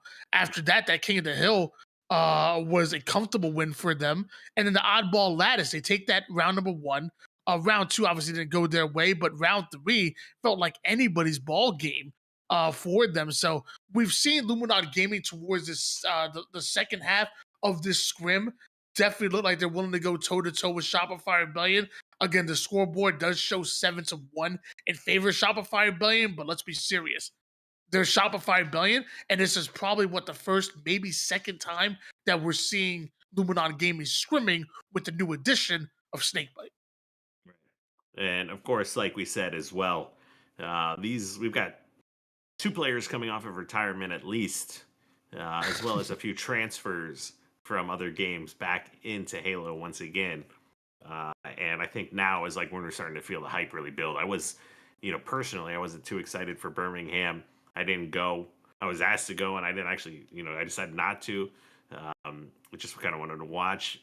But now seeing the changes and seeing how things are forming and seeing how I think we're going to be in store for a much tighter end of the season, I'm definitely picking up on some of the hype. Yeah, I mean, let's be honest. It's a lot easier for us here, where most of the player base is, to get to Atlanta than it is Birmingham. It wasn't Birmingham, Alabama, It was Birmingham across the pond, so it was very hard to get there. And although a great event, a fantastic event, I'm here in Atlanta. This is in my backyard. You damn know I'm excited for that coming up, and I think Atlanta is a great place. It's been my home for almost a decade now, and I can't wait to share with you guys at home once again and really put on a show. 'Cause I think DreamHack is going to be fun, and I promise you, I'm gonna be there. And I think that's a larger reason why you're seeing a little bit more excitement because I'm more excited because I'm going to be there. I know you said you're more excited because you're more willing to go. So many more of us are able to go to a DreamHack Atlanta than sadly compared to DreamHack Birmingham. Right, and of course some of the notable players that we're missing from Birmingham as well that are always in the conversation. And what we saw Bound coaching a team in Birmingham. We saw some of the guys not in Birmingham. That should be as well. We've got me casting again. We got all this going on. I think we switched timelines at some point again, but I'm excited to see how this one plays out. That we are in that with Shopify Rebellion and Luminon Gaming continuing to scrim and continue to try to get better and better, and we're sure going to be the same for the rest of the league. We talk about it, practice definitely makes perfect. When you talk about the players on this Luminon Gaming roster, the team that you see today is not going to be the same team that you see next week and the week after, and so on and so forth. This is what it's for. They're going to get better and better, and I promise you, by the time we get to LAN, this Luminon Gaming and Shopify Rebellion roster, which at one point we'll meet up on LAN, most likely, probably like a 90% chance, it is going to be a banger of a series. Yeah, and we do see these teams match up again on Thursday as well here. So keep in mind, this is day 2 of the qualifier for Atlanta continues on Thursday. Oh yeah, I almost forgot about that. Instead of the Saturday Sunday because of the holiday Thursday. We got Rebellion Luminon, and we got Usabeni Inconceivable as our Championship Thursday, baby. Different timeline. It's the only championship day where you can have Chick-fil-A as well. So remember that. Wow, that is true. That is true. It was just last Sunday too. I'm with my nephew, and he's like, "Let's go get Chick-fil-A." I'm like, "Bro, it's Sunday." Oh man, snake bite with the camouflage and shock rifle combination. Decides to grapple out of one danger. It ends up into a whole bit more, the spawning players of Shopify Rebellion. And before you know it, Cycle with the grapple is already in play. 3 down, go Luminon Gaming. Yeah, you can see here, Precision yet to find a kill. You got ball time already going over to Rebellion here, quickly looking to tie up this game. Slays, however, it was all Luminon to begin the game, and they were able to get 19 on the board through there. Precision able to steal the ball away, get back into gold here. I mean, if Luminon's able to put up a big fight on this game, Recharge, this was the one that they were really struggling with kind of getting their footing down earlier. So time or an opportunity to, having made some of the adjustments, talked a little bit about that game earlier, try to put it into use now. Yeah, game type that you would imagine would be maybe one of the weaker game modes for a team like Shopify Rebellion is actually sneakingly one of their strengths, which that kind of almost never made sense to me. I remember back in the past in Halo 5, they struggled on oddballs and whatnot, and for some reason on Halo Infinite, Frosty and Royal 2 have been able to make it their bread and butter, so a great start for Luminon Gaming on another one of Shopify Rebellion's strengths, but keep in mind Shopify Rebellion are scoring, and it's still plenty early. Absolutely is here. You got the ball back of C with a member down. Luminon looking to secure or maintain control here. Flashshot doing all he can. Will find an opportunity to play the ball. And that kind of resets the map as we got the next camo coming up. Precision looking, fighting, trying to find that kill. Will pick up a trade onto Frosty. But camo finds its hands to Cycle. Yeah, the last camouflage snake bite was able to get some value out of it. Now this time it goes with Shopify Rebellion, and Cycle tried to be a bit sneaky with it, but the camo eyes are just too strong. 3 down. Again, go Shopify Rebellion, and Luminon Gaming dominating the side of the map that you need to be on, as snake bite just barely drifts around that corner. Trippy waiting, getting his shields back, watching the grenades in case any A pushes come in. Enemy halfway to victory. Enemy has the ball. Ball dropped. Enemy has the ball. Shot gets dropped. Ball now played over toward the mid-map. Cycle going right after Snakebite and trusting Frosty to get a hold of the cleanup, and then without wasting any time whatsoever, right on the ball, rotating over towards where his teammate should be, but instead, Tolik coming in out of nowhere, and you can see the shock on Frosty's Spartan right there, like you were not supposed to be there. Tolik finds himself another one. That's 2 dead for each teams. Ball dropped. Nice lead though, still. Luminon looking really comfortable in this game. Ball dropped. Enemy has the ball. Little rotates 60s. coming in. Ball dropped. Enemy has the ball. Ball dropped. 71 points for Luminon. Ball But dropped. Shopify Rebellion starting to clean up a little bit, starting to chain together a few kills going their way. Half the members of Luminon go down. Shopify Rebellion right on the ball. Last shot, challenging Trippy, Tolik, and he's gonna take that trade every day of the week. If they have ball, they have control. He definitely doesn't mind that trade, and Shopify Rebellion slowly starting to catch back up. Oh, and a nice push coming in from Luminon, though. You had Rebellion nading the doorway, doing all they can to try to stop that push, but 3 members make it in. The nades don't do much damage. The trades do benefit Luminon at the end of the day to get control. Ball's been in gold basically the whole game. And whoever's able to lock this down longer, you know, with less than 20 for Luminon and still 50 for Shopify, this is going to be a tough spot. Frosty, he does find camo. This is going to be the opportunity that they need here with 2 dead. Wisely, Trippy likes to play this ball. He's looking for a trade. Probably not going to be able to get much here. Precision, the last guy alive. But if they're not able to get away with this ball and they can negate some time on this camo here, this is what Luminon's going to want. Second camouflage in a row for Shopify Rebellion, and Frosty getting a whole lot of value out of this one. Distracting the enemy team, even when not getting the kills, activating his teammates and enabling them in order to get theirs. Grabbing hold of that ball, I'm sure eventually he'll trade that out with somebody else. Snakebite off the spawn, takes down last shot. That'll alleviate some of the pressure, but 402 with the back smack, and Frosty actually still having that ball, and Luminon Gaming not able to get these kills necessary to get it out of their hands. Yeah, now we're getting to a point where this is going to be the final push here for Luminon. They had to wait to get everyone alive here before they go for this.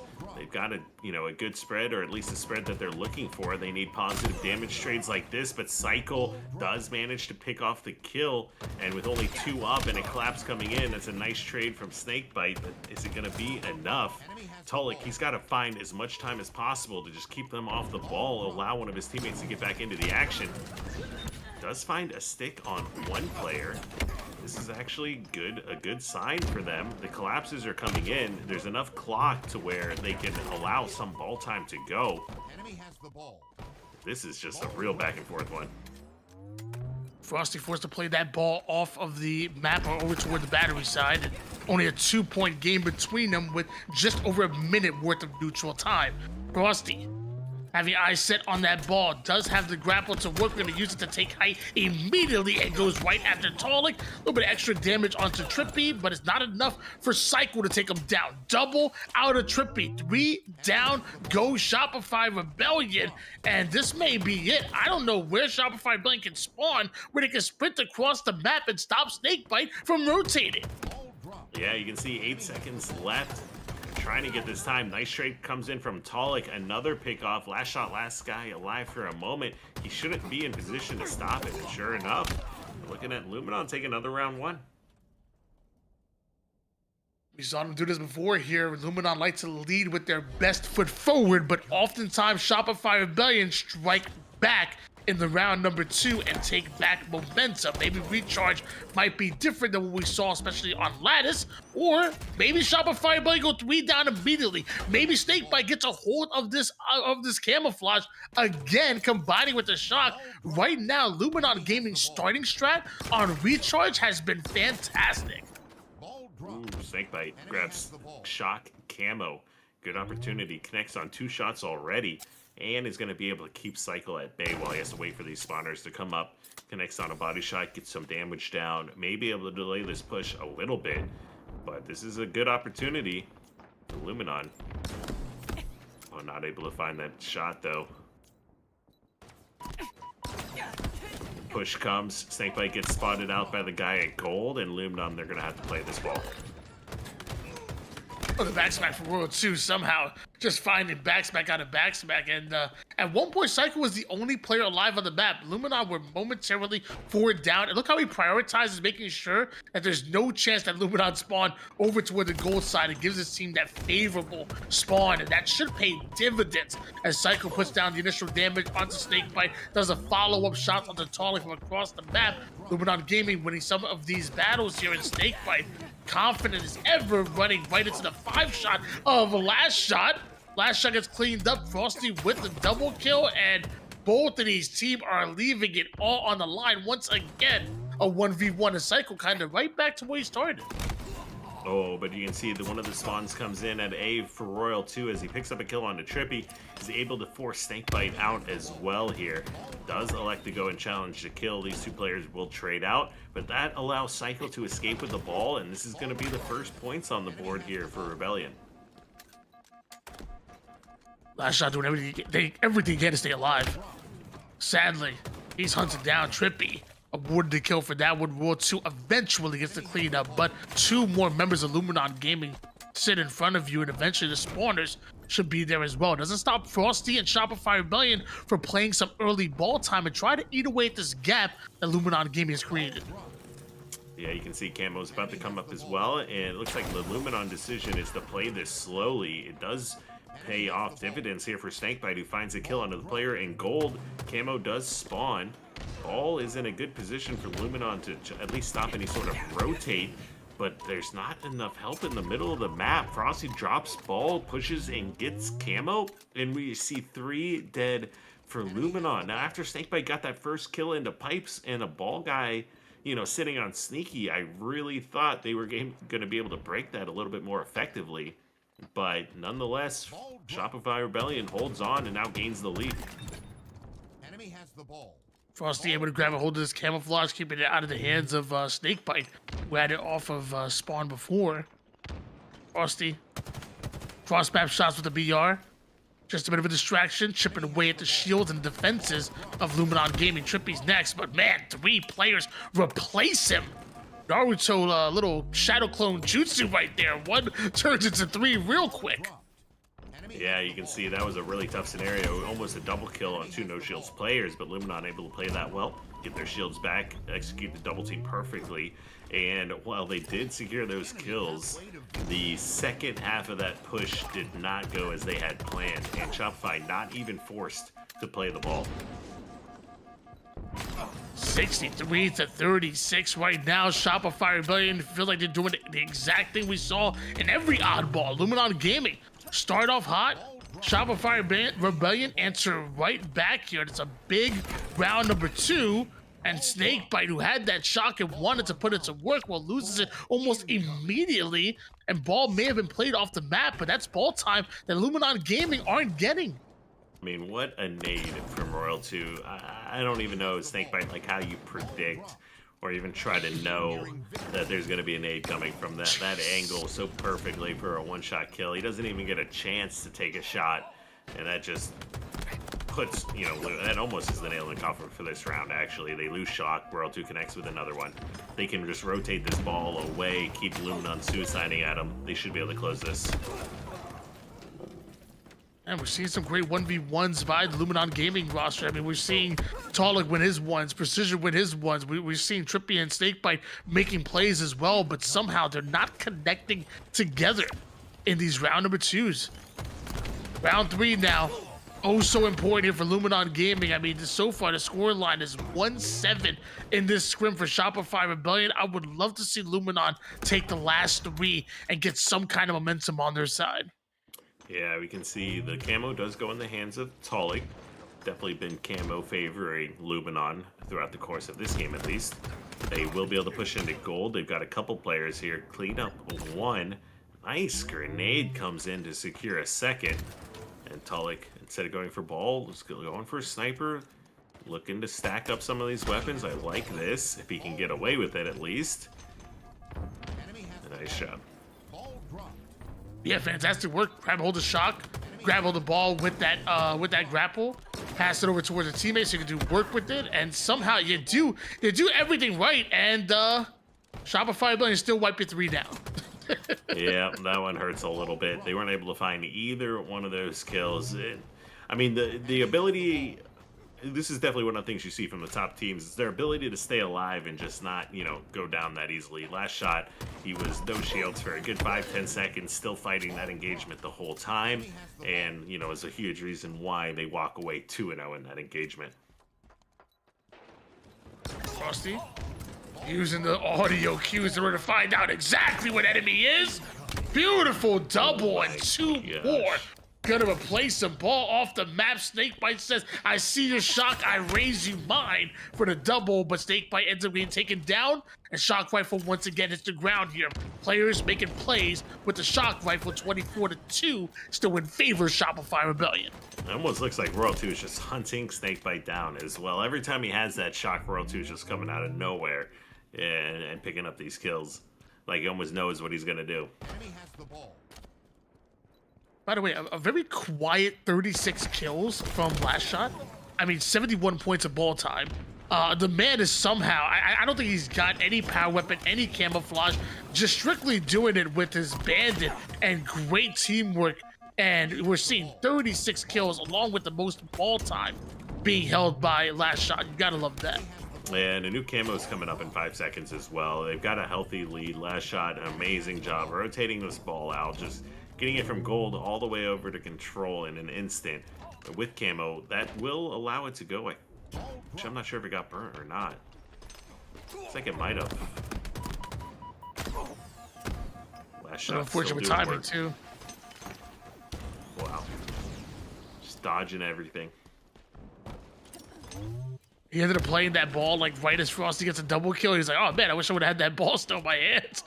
Just a bit unfortunate there. Frosty getting a nice little double kill off the screen. And Psycho, oh my gosh. Trippy was hiding in, like, outside of the shroud, but he was windowing it.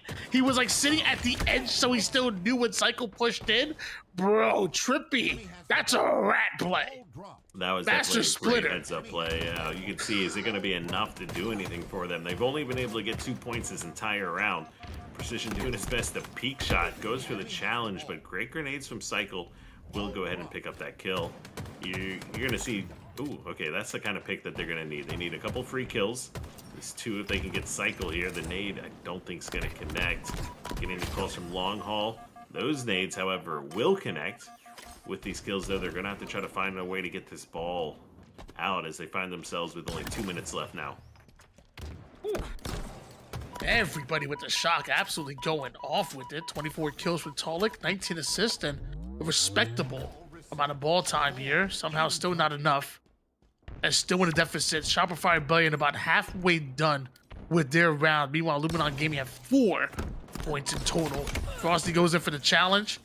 Last shot ends up stealing that kill away from him. Shock Rifle down. Royal 2 covered his teammates back, and you see the bait and switch. No player dies for free on Shopify Rebellion. Yeah, and looks like all the players from Luminon are coming off spawn in Long Haul. If Trippy's not able to get a heads up on this player glass, it's going to hurt. Sure enough, Royal 2 grabs the free headshot, gets some extra damage, and if he escapes here, oh my goodness. Yo, the grapple play to make your opponent think you're on a That's full just retreat, disrespectful. and to understand where your opponent is mentally, and that you're full retreating right there. So why not use that against them and double back? Because there's nobody who would go for that double back, right? There's nobody who would go for that double back, right? Except Royal 2. Dude, that's... I don't know. I think That's next level. There's some people that would go for it. I mean, that's a Frosty, that's a Stellar, that's a Bound, that's a Renegade. They'll go for it. But you know, speaking of mentally, that's the mental checkout probably for me at that point. Down by 60, you know, you're running, you finally get the guy no shields, and he grapples away and grapples back in. Yeah, that one hurts. Wow. 68-10 lead, less than a minute in neutral time, and like you said, I mean, yeah, you're talking about professional players, but I can imagine how hard it is to not get checked out of a play like that, especially when dealing with a team like a Shopify Rebellion. We talked about it time and time again. Luminon Gaming at times have done everything right, and somehow it's not enough. And that must be so frustrating, especially when this team is in an early new look, but you got last shot taking off faces, and 7-1 is your Scrim score line, and it ain't looking any better so far. Yeah, you can see Rebellion just playing ball time at this point. 15 seconds left on the clock. While we say it's never over till it's over, with the ball across the map, the shock in Rebellion's hands, there's going to be very little you can do at this point. And again, last shot with the quietest 43 kills. No one, the players like popping off like that, they're like commanding like this the camera.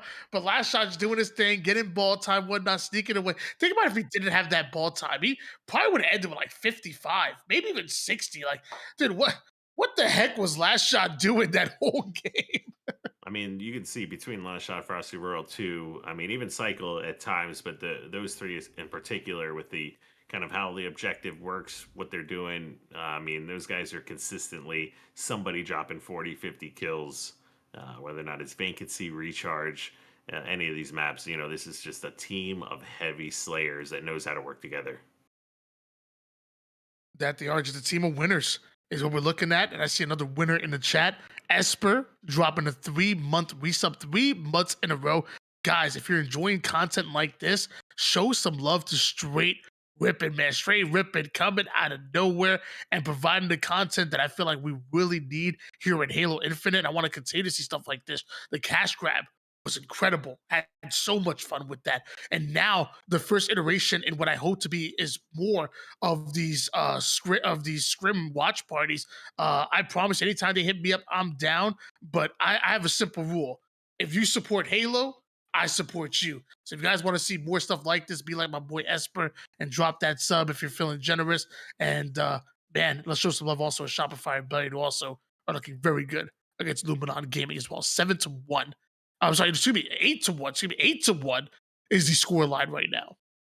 Yeah, you can see Rebellion obviously not missing a beat, and Luminon, while showing moments of greatness and playing some tight games, a lot of times just the ending closeout of the game, or the final moments, whether or not it's that Aqua CTF or some of these other close ones. You know, you cannot let up the gas at all until the final moment here, or they'll jump right back into the game. And we got a couple games left here. We got King of the Hill on Vacancy. First time we're going to see Vacancy on the stream. And to be honest with you, with how new of a map it is, I'm surprised we didn't see anything else with it. With Vacancy, we don't see any Slayers right now. So King of the Hill, Vacancy, and then after that is Strongholds, Livefire. So it's the final 2 opportunities for Luminon to just get some wind under their sails. Again, we've talked about it time and time again, how close they look to some of these matchups. Well, let's end it with 2 big wins here, and let's take that to the VOD review as well. I would imagine if you're Luminon Gaming, you looked good, but now it's time to put it all together for these last 2 games. Yeah, and like you said as well, one of them is a new map we haven't played on yet, or hasn't been in the entire series so far, and one that, you know, puts people more on even footing as you go into some of these matches here. So Luminon, after a quick little break there, you're definitely looking to bounce back here. Yeah, Vacancy is an interesting map, the newest map that we have in the rotation here. I feel like, you know, you can feel how you want about this map, but I will say it has to be the easiest to be able to predict and manipulate and punish spawns. Like, if you are top red, they will spawn in your sight top yellow. Like people will spawn in front of you on that yellow and green side, and you got to be ready for it, whether you're on the receiving end of it or whether you're on the attacking end of it. You have to take advantage.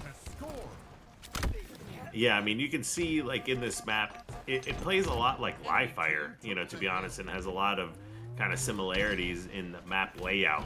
Lots of little flanks, you know, very easy to kind of predict where the enemy team is spawning, where these pushes are coming from.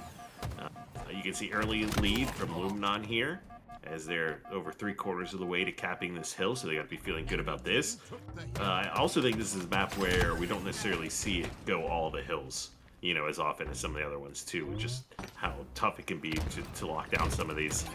Red Tower, where you're seeing this top middle action go, is obviously fully contested basically all game, but at the end of the day, it is lots of times you see teams, or at least some players on the team, constantly moving all game. There's almost always a flank opportunity to get back involved in a play. Oh, huge triple kill by Royal 2. And don't curse me with that, because my favorite hill is the last one that goes bottom mid. I don't know why, I just love that hill. Like, just hiding in a corner and whatnot, trying to infiltrate it from multiple different ways. I don't know, that bottom mid hill is so silly, but I love it. As 3 down go Luminon Gaming and Shopify Rebellion look for their first. Yeah, definitely one of the mixier hills I'd say we have in a lot of these games, especially with grapple being bottom middle, thrust being available for use as well. It'd be a tough one. Cycle with a challenge from across the map. High IQ play to disengage there, especially as his teammates are getting slays. I feel like a lot of times when you hold a defensive stance, what's more important than kills is just staying alive. Just chipping away at the enemy shields. They can't push forward if they don't have shields and you're still alive. So Psycho just playing the IQ game and also decimated them over towards the mid-map. Trippy may have gotten the kill. I was gonna say but it's cleaned up, but I forgot Big Game Trip is in the motherfucking building. Now, are they going to recognize there's 2 players back elbow? Sure enough, they do. The spawns got a little bit mixy, but since they spawned over towards red, they knew there's got to be players closer here on the map. That was a great job by Trippy. He was no shields, takes out 2 players. You know, just before that as well, you see last shot. He's got Cycle, I mean. He's got thrust. He grabs 2 kills, thrusts his way to bottom middle, into the grapple, starts grappling across the map. You can just get around the map so quickly here. You know, one of the big pieces is you know, both thrust and grapple in a map like Livefire. Imagine you had thrust or grapple on Livefire. That would be pretty wild. I would love that. I shouldn't, but I would. I would Yeah, we should absolutely actually love bring it back. that. I want somebody to repulse me off the map and then I grapple back onto it. Shopify Rebellion so close to taking this hill, but Luminon making them work. Right now, World 2. Couple of shots across the map, then works onto his former duo in Snakebite. Great damage. Snakebite has no idea that World 2 is right under him. Eventually, Shopify Rebellion not only take that hill, but look at how quick they are to attack the green side. They want to spawn. Oh, and Cycle does grab himself another 2 kills. Is able to secure the thrust as well. 2 shots to work with in the shock rifle. They've got eyes on Snakebite. Nicely able to dodge the first one. Some good grenades come in. This is going to change the positioning a lot. Nice kill by Snakebite once again. That's 3 dead. They have eyes on the last player. And this should be a significant amount of ball time. Or hill time. Luminon Gaming already got their first hill and about 25% done with the next, but end up losing 2 players real quick, and Shopify Rebellion immediately make them pay. 3 down, squad wipe. Shopify Rebellion back in control. Still pretty neck and neck here as Rebellion's looking to tie up the progression on this hill. All 4 members of Luminon are having to push in. This is a tough angle to find themselves. A lot of ways to get away, lots of grenades, lots of angles you have to check on these pushes. Big fights come in, and 3 go down for Rebellion. Last player alive, they do have eyes on him. Frosty's going to end up being really staggered here, as they should be able to clean up the kill for free, which they do.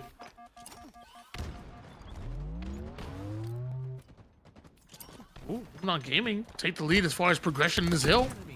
World 2 takes a whole lot of nade damage that I'm sure he didn't expect. Precision activates on the call out, immediately attacking the bottom mid side. World 2 gonna make him work for that kill. Precision eventually gets it, but loses shields in order to do so. Cycle gets the cleanup, but because of that, is a second too late in order to make it towards that hill. Luminon Gaming 2-1 lead.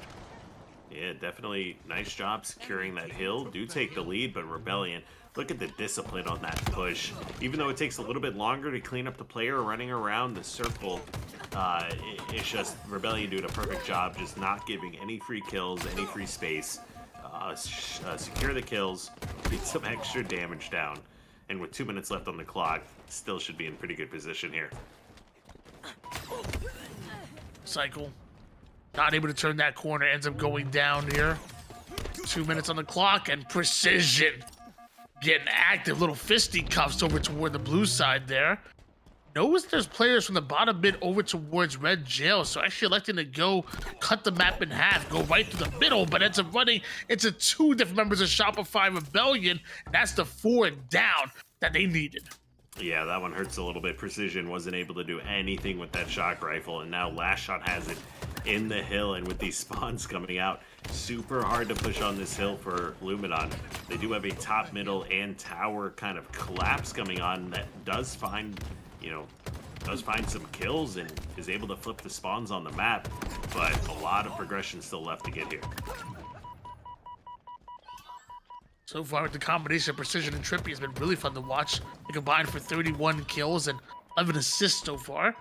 Meanwhile, Snakebite, he's the one controlling this hill. Actually gonna double it up here in case Shopify Rebellion try to do the same on one of their pushes. I like this play by them. Last shot, the first one to go down. Cycle, he goes in for the challenge. Doesn't get much damage there, and that's a free kill that usually Shopify Rebellion just don't give. 3 down, and the final player is one shot. Telling he wants to play for the hill, but he has to get rid of World 2 first. Yeah, that's great, because World 2 is going to be super staggered on this push here as well, and as long as somebody can get over towards the hill, they should be able to maintain like a good defensive position here. And if they're able to take a 3-1 lead with 1:20 left, this is going to be a position that's a lot more comfortable than an Aquarius flag that they found themselves in earlier to actually secure this win based on time.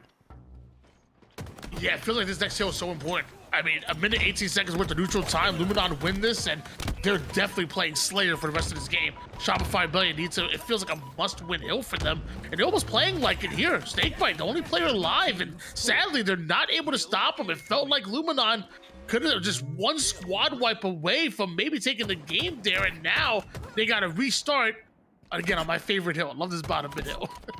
Yeah, but it looks like Rebellion didn't really have a clear understanding of where they were going to come off spawn there, and essentially spawned really close to where they just had picked them off. Gives a couple of opening picks here now for Luminon to push in there. Now the hill's tied 2-2, so no matter what happens, or if nobody caps this with the next minute here of this game, we go to OT. But either way, there's a high chance that next hill wins. It's like over toward the mid-map. Trippy, active listening, finds the one-shot player, but he has to give up his life in order to do so. World 2 allowed to get away with the shock, and Luminon Gaming, you might be scoring for now, but here comes Shopify Rebellion. The wipe should be here, and now Shopify Rebellion have a chance to set up Luminon Gaming, trying to push before that happens. Yeah, they've got the progression roughly 80%. It is now Rebellion's turn to try to get some more points on the board here as well. Shock rifle with a full clip in the hands of Royal 2. This is definitely, where they want a position they want to find themselves in. They don't see the flank come up. One player goes down, make that 2. They pick off Last Shot. This is the final push here on this hill. Precision somehow gets a backsmack onto the sniper player. And now this is their time to try to push in top, bottom, middle. They have to get hill or feet in hill if they're going to try to contest it. But it's just, I don't know. They weren't able to get 2 angles going at the same time on that push. Once again, Shopify Rebellion feels like they're about to take back what just doesn't belong to them every time Luminon Gaming come close. Some way, somehow, Shopify Rebellion robbed them of a 3-2. One more hill or 53 seconds of neutral time. As I say that, though, Luminon Gaming just fry Shopify Rebellion. And while we said next hill might win, or while I said next hill might win with 51 seconds and already the progression this far, we're probably going the distance now. You saw the pings going down, and Luminon Gaming were expecting that green side, that green side spawn, and it didn't come.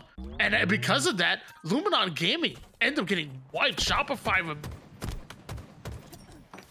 thought it was an easy spawn read, but apparently Shopify and Billion had something to say about that. As Cycle gets first strike onto Trippy, gets second as well, trades out his life in order to do so. Precision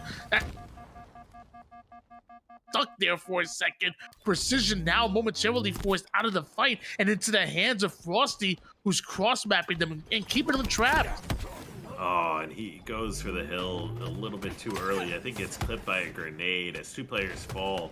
They had 45 seconds to work with, but that time disappears very quickly, and with every pick and long respawn times, it's so hard to get back into the hill.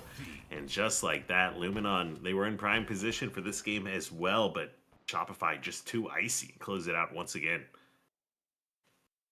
Well, I do hate to sound like a broken record, but I will say once again, an opportunity to learn from your mistakes, an opportunity to hit the VOD reviews, because if you're able to put yourself in winning position deep into games like Luminon Gaming has, when you're one play away from ultimately winning, like they were one wipe away from going up 3-1 with 1:18 seconds on the clock. Mm-hmm. They win that if that happens.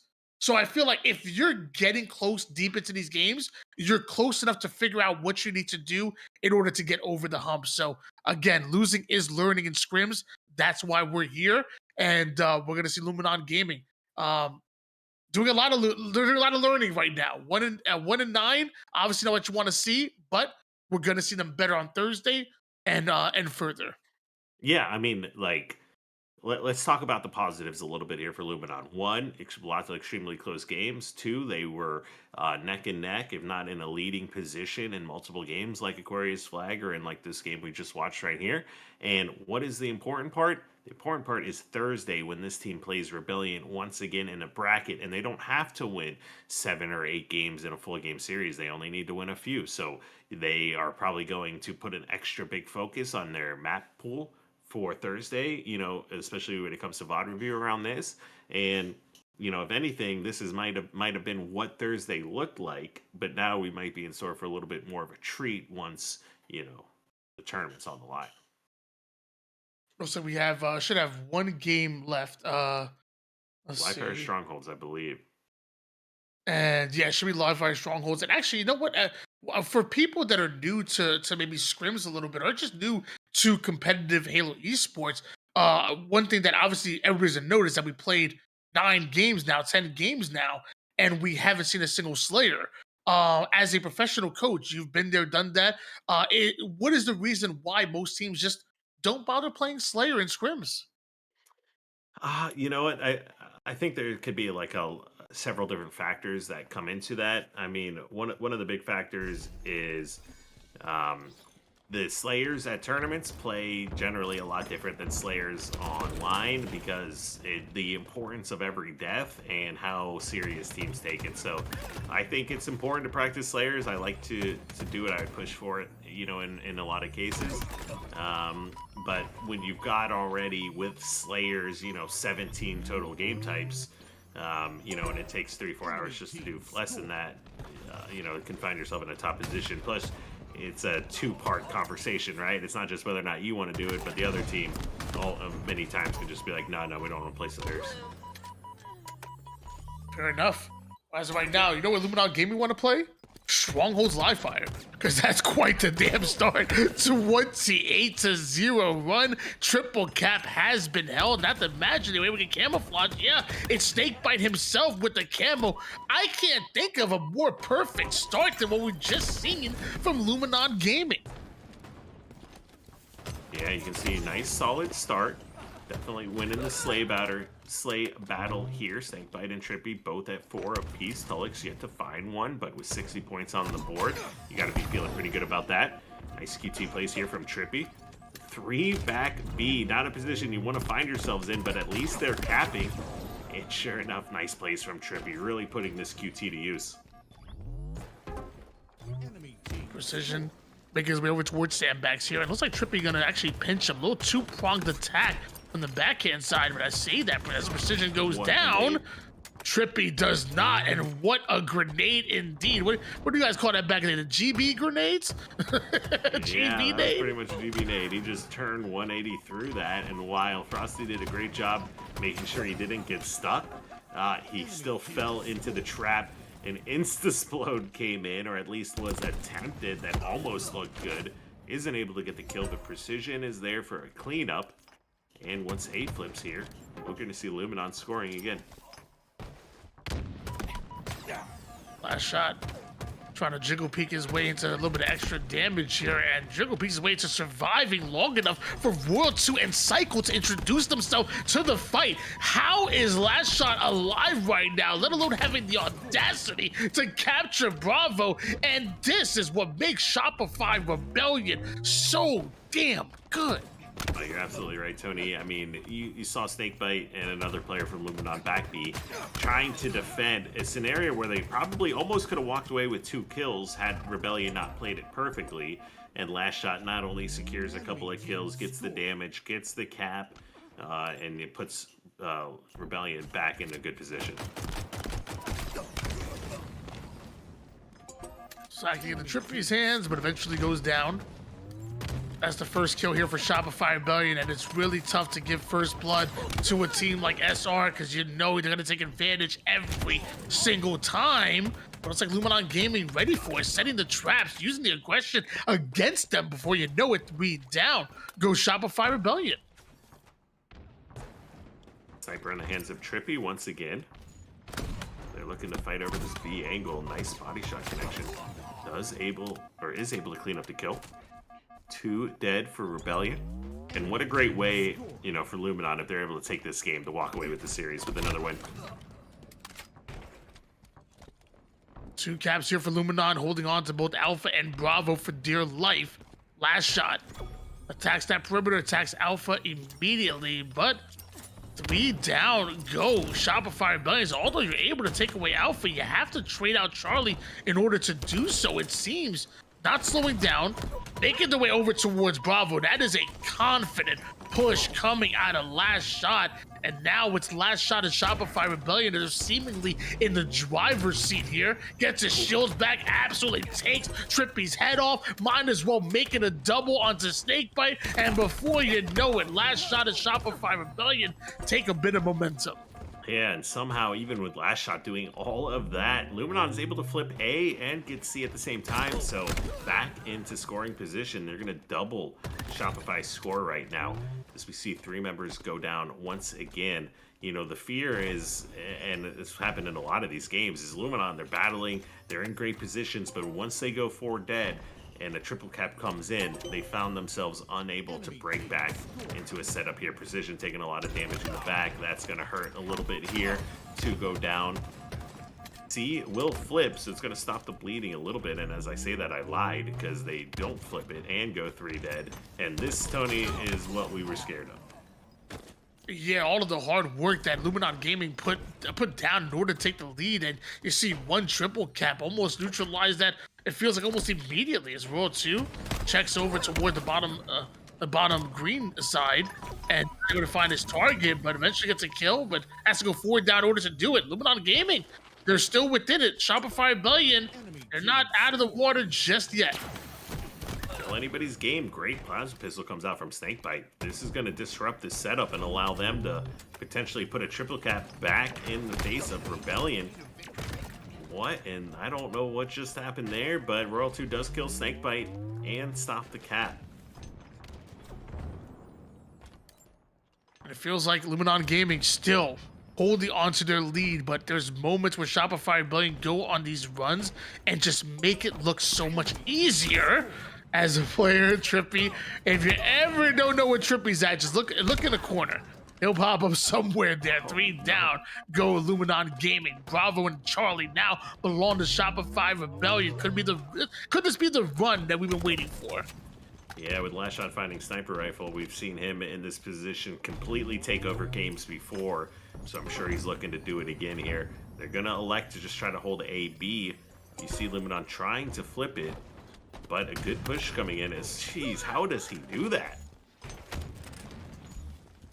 130 points still for Luminon. Last Shot barely missing any shots whatsoever, and Trippy knows that Bravo and Charlie, he's gonna slow it down, bait out the Bravo push, get some information. Knowledge is power. Trade definitely works in favor of Luminon, who are still scoring at the moment, but allowing World 2 to get away with a sniper is definitely not what the doctor ordered. Connects onto the no-scope right to the chest. And sadly, Talik is not able to survive courtesy of the Bandit, and with that, 3 down go Luminon. Yeah, I mean, I think what I'm most amazed by right now watching this game is the fact that these shots we're seeing and these snipes from Rebellion is not resulting in any like meaningful time. Like, you just see Luminon keep pulling ahead while Last Shot no scopes everyone on the map. Simple game plan. Allow Last Shot to go off here as Shopify Rebellion continue to score camouflage. And as if the sniper in the hands of World 2 wasn't bad enough for Luminon Gaming, allowing Shopify Rebellion to get away with camouflage is a whole different story. Shopify Rebellion is scoring right now. They're also fighting for camouflage at the exact same time. Luminon Gaming have to win out something. Either you get the bases or you get the camouflage. You can't lose both. Yeah, not only are they losing both, but they're losing A as well. They're putting all of their resources into trying to get this camo, and it could come back to bite them here. Anything, oh no, that is so tragic. They put so many resources into getting that camo and got literally nothing out of it at all. And that is devastating. Yeah, like you said, so many resources. You put almost everything getting the camouflage, and you needed to make plays out of it. Allowing Shopify Rebellion to take the lead with that much time is just, it's really tough. But now, triple cap here for Shopify Rebellion. This is where bad turns to worse. 3 down go Luminon. Precision now by himself. Snakebite comes off a spawn and immediately feels the pressure of World 2 and Shopify Rebellion. Not only have they taken the lead, but they're deciding to run away with it. It's a triple cap, Elamite. They can't keep getting away with this. And they're just running around too. They don't even know where they're going to spawn, and they're just all over the place. Last Shot grabs himself another sniper rifle. Now, the bleeding stops for a moment as Luminon caps A. They got players in C and B, but Last Shot is looking to stop that. Is successful over at C. They lose B, but they're going to flip A again, and Luminon, they're just not able to get enough, boots on the ground to really just hold a setup right now. They're just getting out-rotated every single time here. Even when Luminon Gaming somehow get their kills necessary, they just swap out bases to Shopify Rebellion. It's a desperate push now coming from Luminon, and that's exactly where Last Shot wants you. But Precision bounces back with the... Oh, and even the Jiggle Peak kill isn't enough. There are numbers, there are bodies that are covering the Charlie side, and Shopify Rebellion do it once again. They come from behind and they steal yet another game that felt like it belonged to Luminon Gaming. Yeah, I mean, they got up to 165 and we almost doubled their score. And, I think that's a tale for a lot of these games, or something that they're going to want to put some focus on, as they go forward is, I don't know if they're kind of running out of gas a little bit, or they are just getting a little bit too mixed up, when the aggression comes in. But in a lot of these games, it's just at the finish line, really, that they're falling short. Highly unfortunate for Luminon Gaming, especially when people look at the Halo Data Hive, link, and they don't look at the actual series itself. They're gonna say this was a slaughter, and the score line does represent that. But I feel like if you really watched and you really put it into context, you see that there is a light at the end of the tunnel for Luminon Gaming. Yes, you lost 110, but again, how many times do we talk about you being in it, you being so close to winning it, you being so close to closing it out, and just needing to simply get over the hump here. So I will say, a lot of people are going to look at this and really, really not give it the credit that Luminon deserve, especially when you put it into the context of this has to be the first, maybe the second scrim max with Snakebite on the roster. Right, and then at the end of the day, come Thursday, this scrim is obsolete and essentially never happened, right? So this is a sneak peek into what you can expect come Thursday. But for, Luminon here, it's exactly, they got a little bit of a taste. They get another opportunity to come out strong. They get a day off to relax as well. So, I think them playing Rebellion here today, was probably best case scenario for them. Definitely want to show some love to Shopify Rebellion and Luminon. You're seeing the score line right now here. Definitely want to show some love to them, but I got to show some big love to Straight Rippin. I mean, inviting me to be able to work with Elamite is already incredible by itself. But them, throwing a little bit of a reward on the line for whoever won the scrim, putting a little bit of cash in some of the players' pockets, putting on this amazing watch party for you guys, watching two of some of the best teams in the world go at it right before the DreamHack qualifier, right before DreamHack Atlanta, which feels like it's right around the corner, collaborating with multiple different streamers and whatnot. Can we show some love to Straight Rippin? I mean, if you haven't followed right now, I mean, we're sitting at 979 followers right now on the Straight Rippin Twitch. That has to be the 1,000 by the end of the night. I mean, that has to be a 1,000 between the cash grab and this pro scrim that we're talking about right now with the watch party and all of the other things that they have lined up and going to continue to do. I told you guys, I have one rule. If you support Halo, I support you. And if you guys want to do the same, a follow goes a long way on the way to 1,000 follows for a new channel. Absolutely. But yeah, huge props once again to Luminon and Rebellion for both letting us jump in and spectate these games, putting on a hell of a series, because that was super entertaining. And while like we said, the match reflection score doesn't equate to how the games went, I mean, some of those games are pretty epic.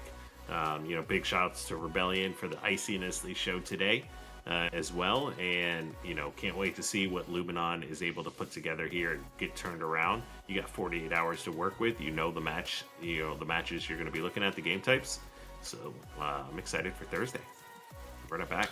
I am as well. This is a great point. Definitely show some love to Luminon and Shopify Rebellion, because they didn't have to let us in and put on an amazing show like they did, and they definitely were willing to do so. And I had a great time getting to work with you, Kyle. Kyle, I mean, before we go, do you have any final words for the people at home? I mean, just super big shout out to everybody. Like we said, the teams, everyone behind the scenes, Straight. You, Tony, always a pleasure. Let's definitely do this more often as well. Everyone else that was watching the games, doubling up on the players once again for even letting us do this, because they definitely don't have to do that. So everyone, who's kind of going above and beyond in the Halo scene, trying to kind of help keep it rolling, much love. Absolutely. Heck yeah, for the competitors who put on a show, to you guys at home allowing me and Elamite to do ultimately what we love, to the people in the background as well making this run. Coach Callis, I know, was on the observing. I did. My boy Ducky was on the ones and twos. I was got to give some love to everybody across the board, and of course, don't worry, Small, I got you as well. As I know Small was on the socials and making all of this happen as well. And also to the amazing co-streamers. Actually, we had co-streamers involved as well. Just love all around, because it really does take a village. We want to do that hashtag Save Halo. That last shot is always putting in his titles and whatnot. I know I love it. I know you guys love it. And one way we can save Halo is simply together and collaborating, just like we did today. So we'll see you guys, I'm sure, on Thursday for the DreamHack DreamHack Atlanta qualifier watch party. I'm sure that'll be going down here with Straight Rippin as well. And I'm sure we'll do some more pro scrims, maybe another cash grab. If you guys want to see more like this, your voice has to be the loudest it can be. Let them know on social, retweet, show Straight Rippin you love the love. And I'm sure we're going to see some more. Peace out, guys.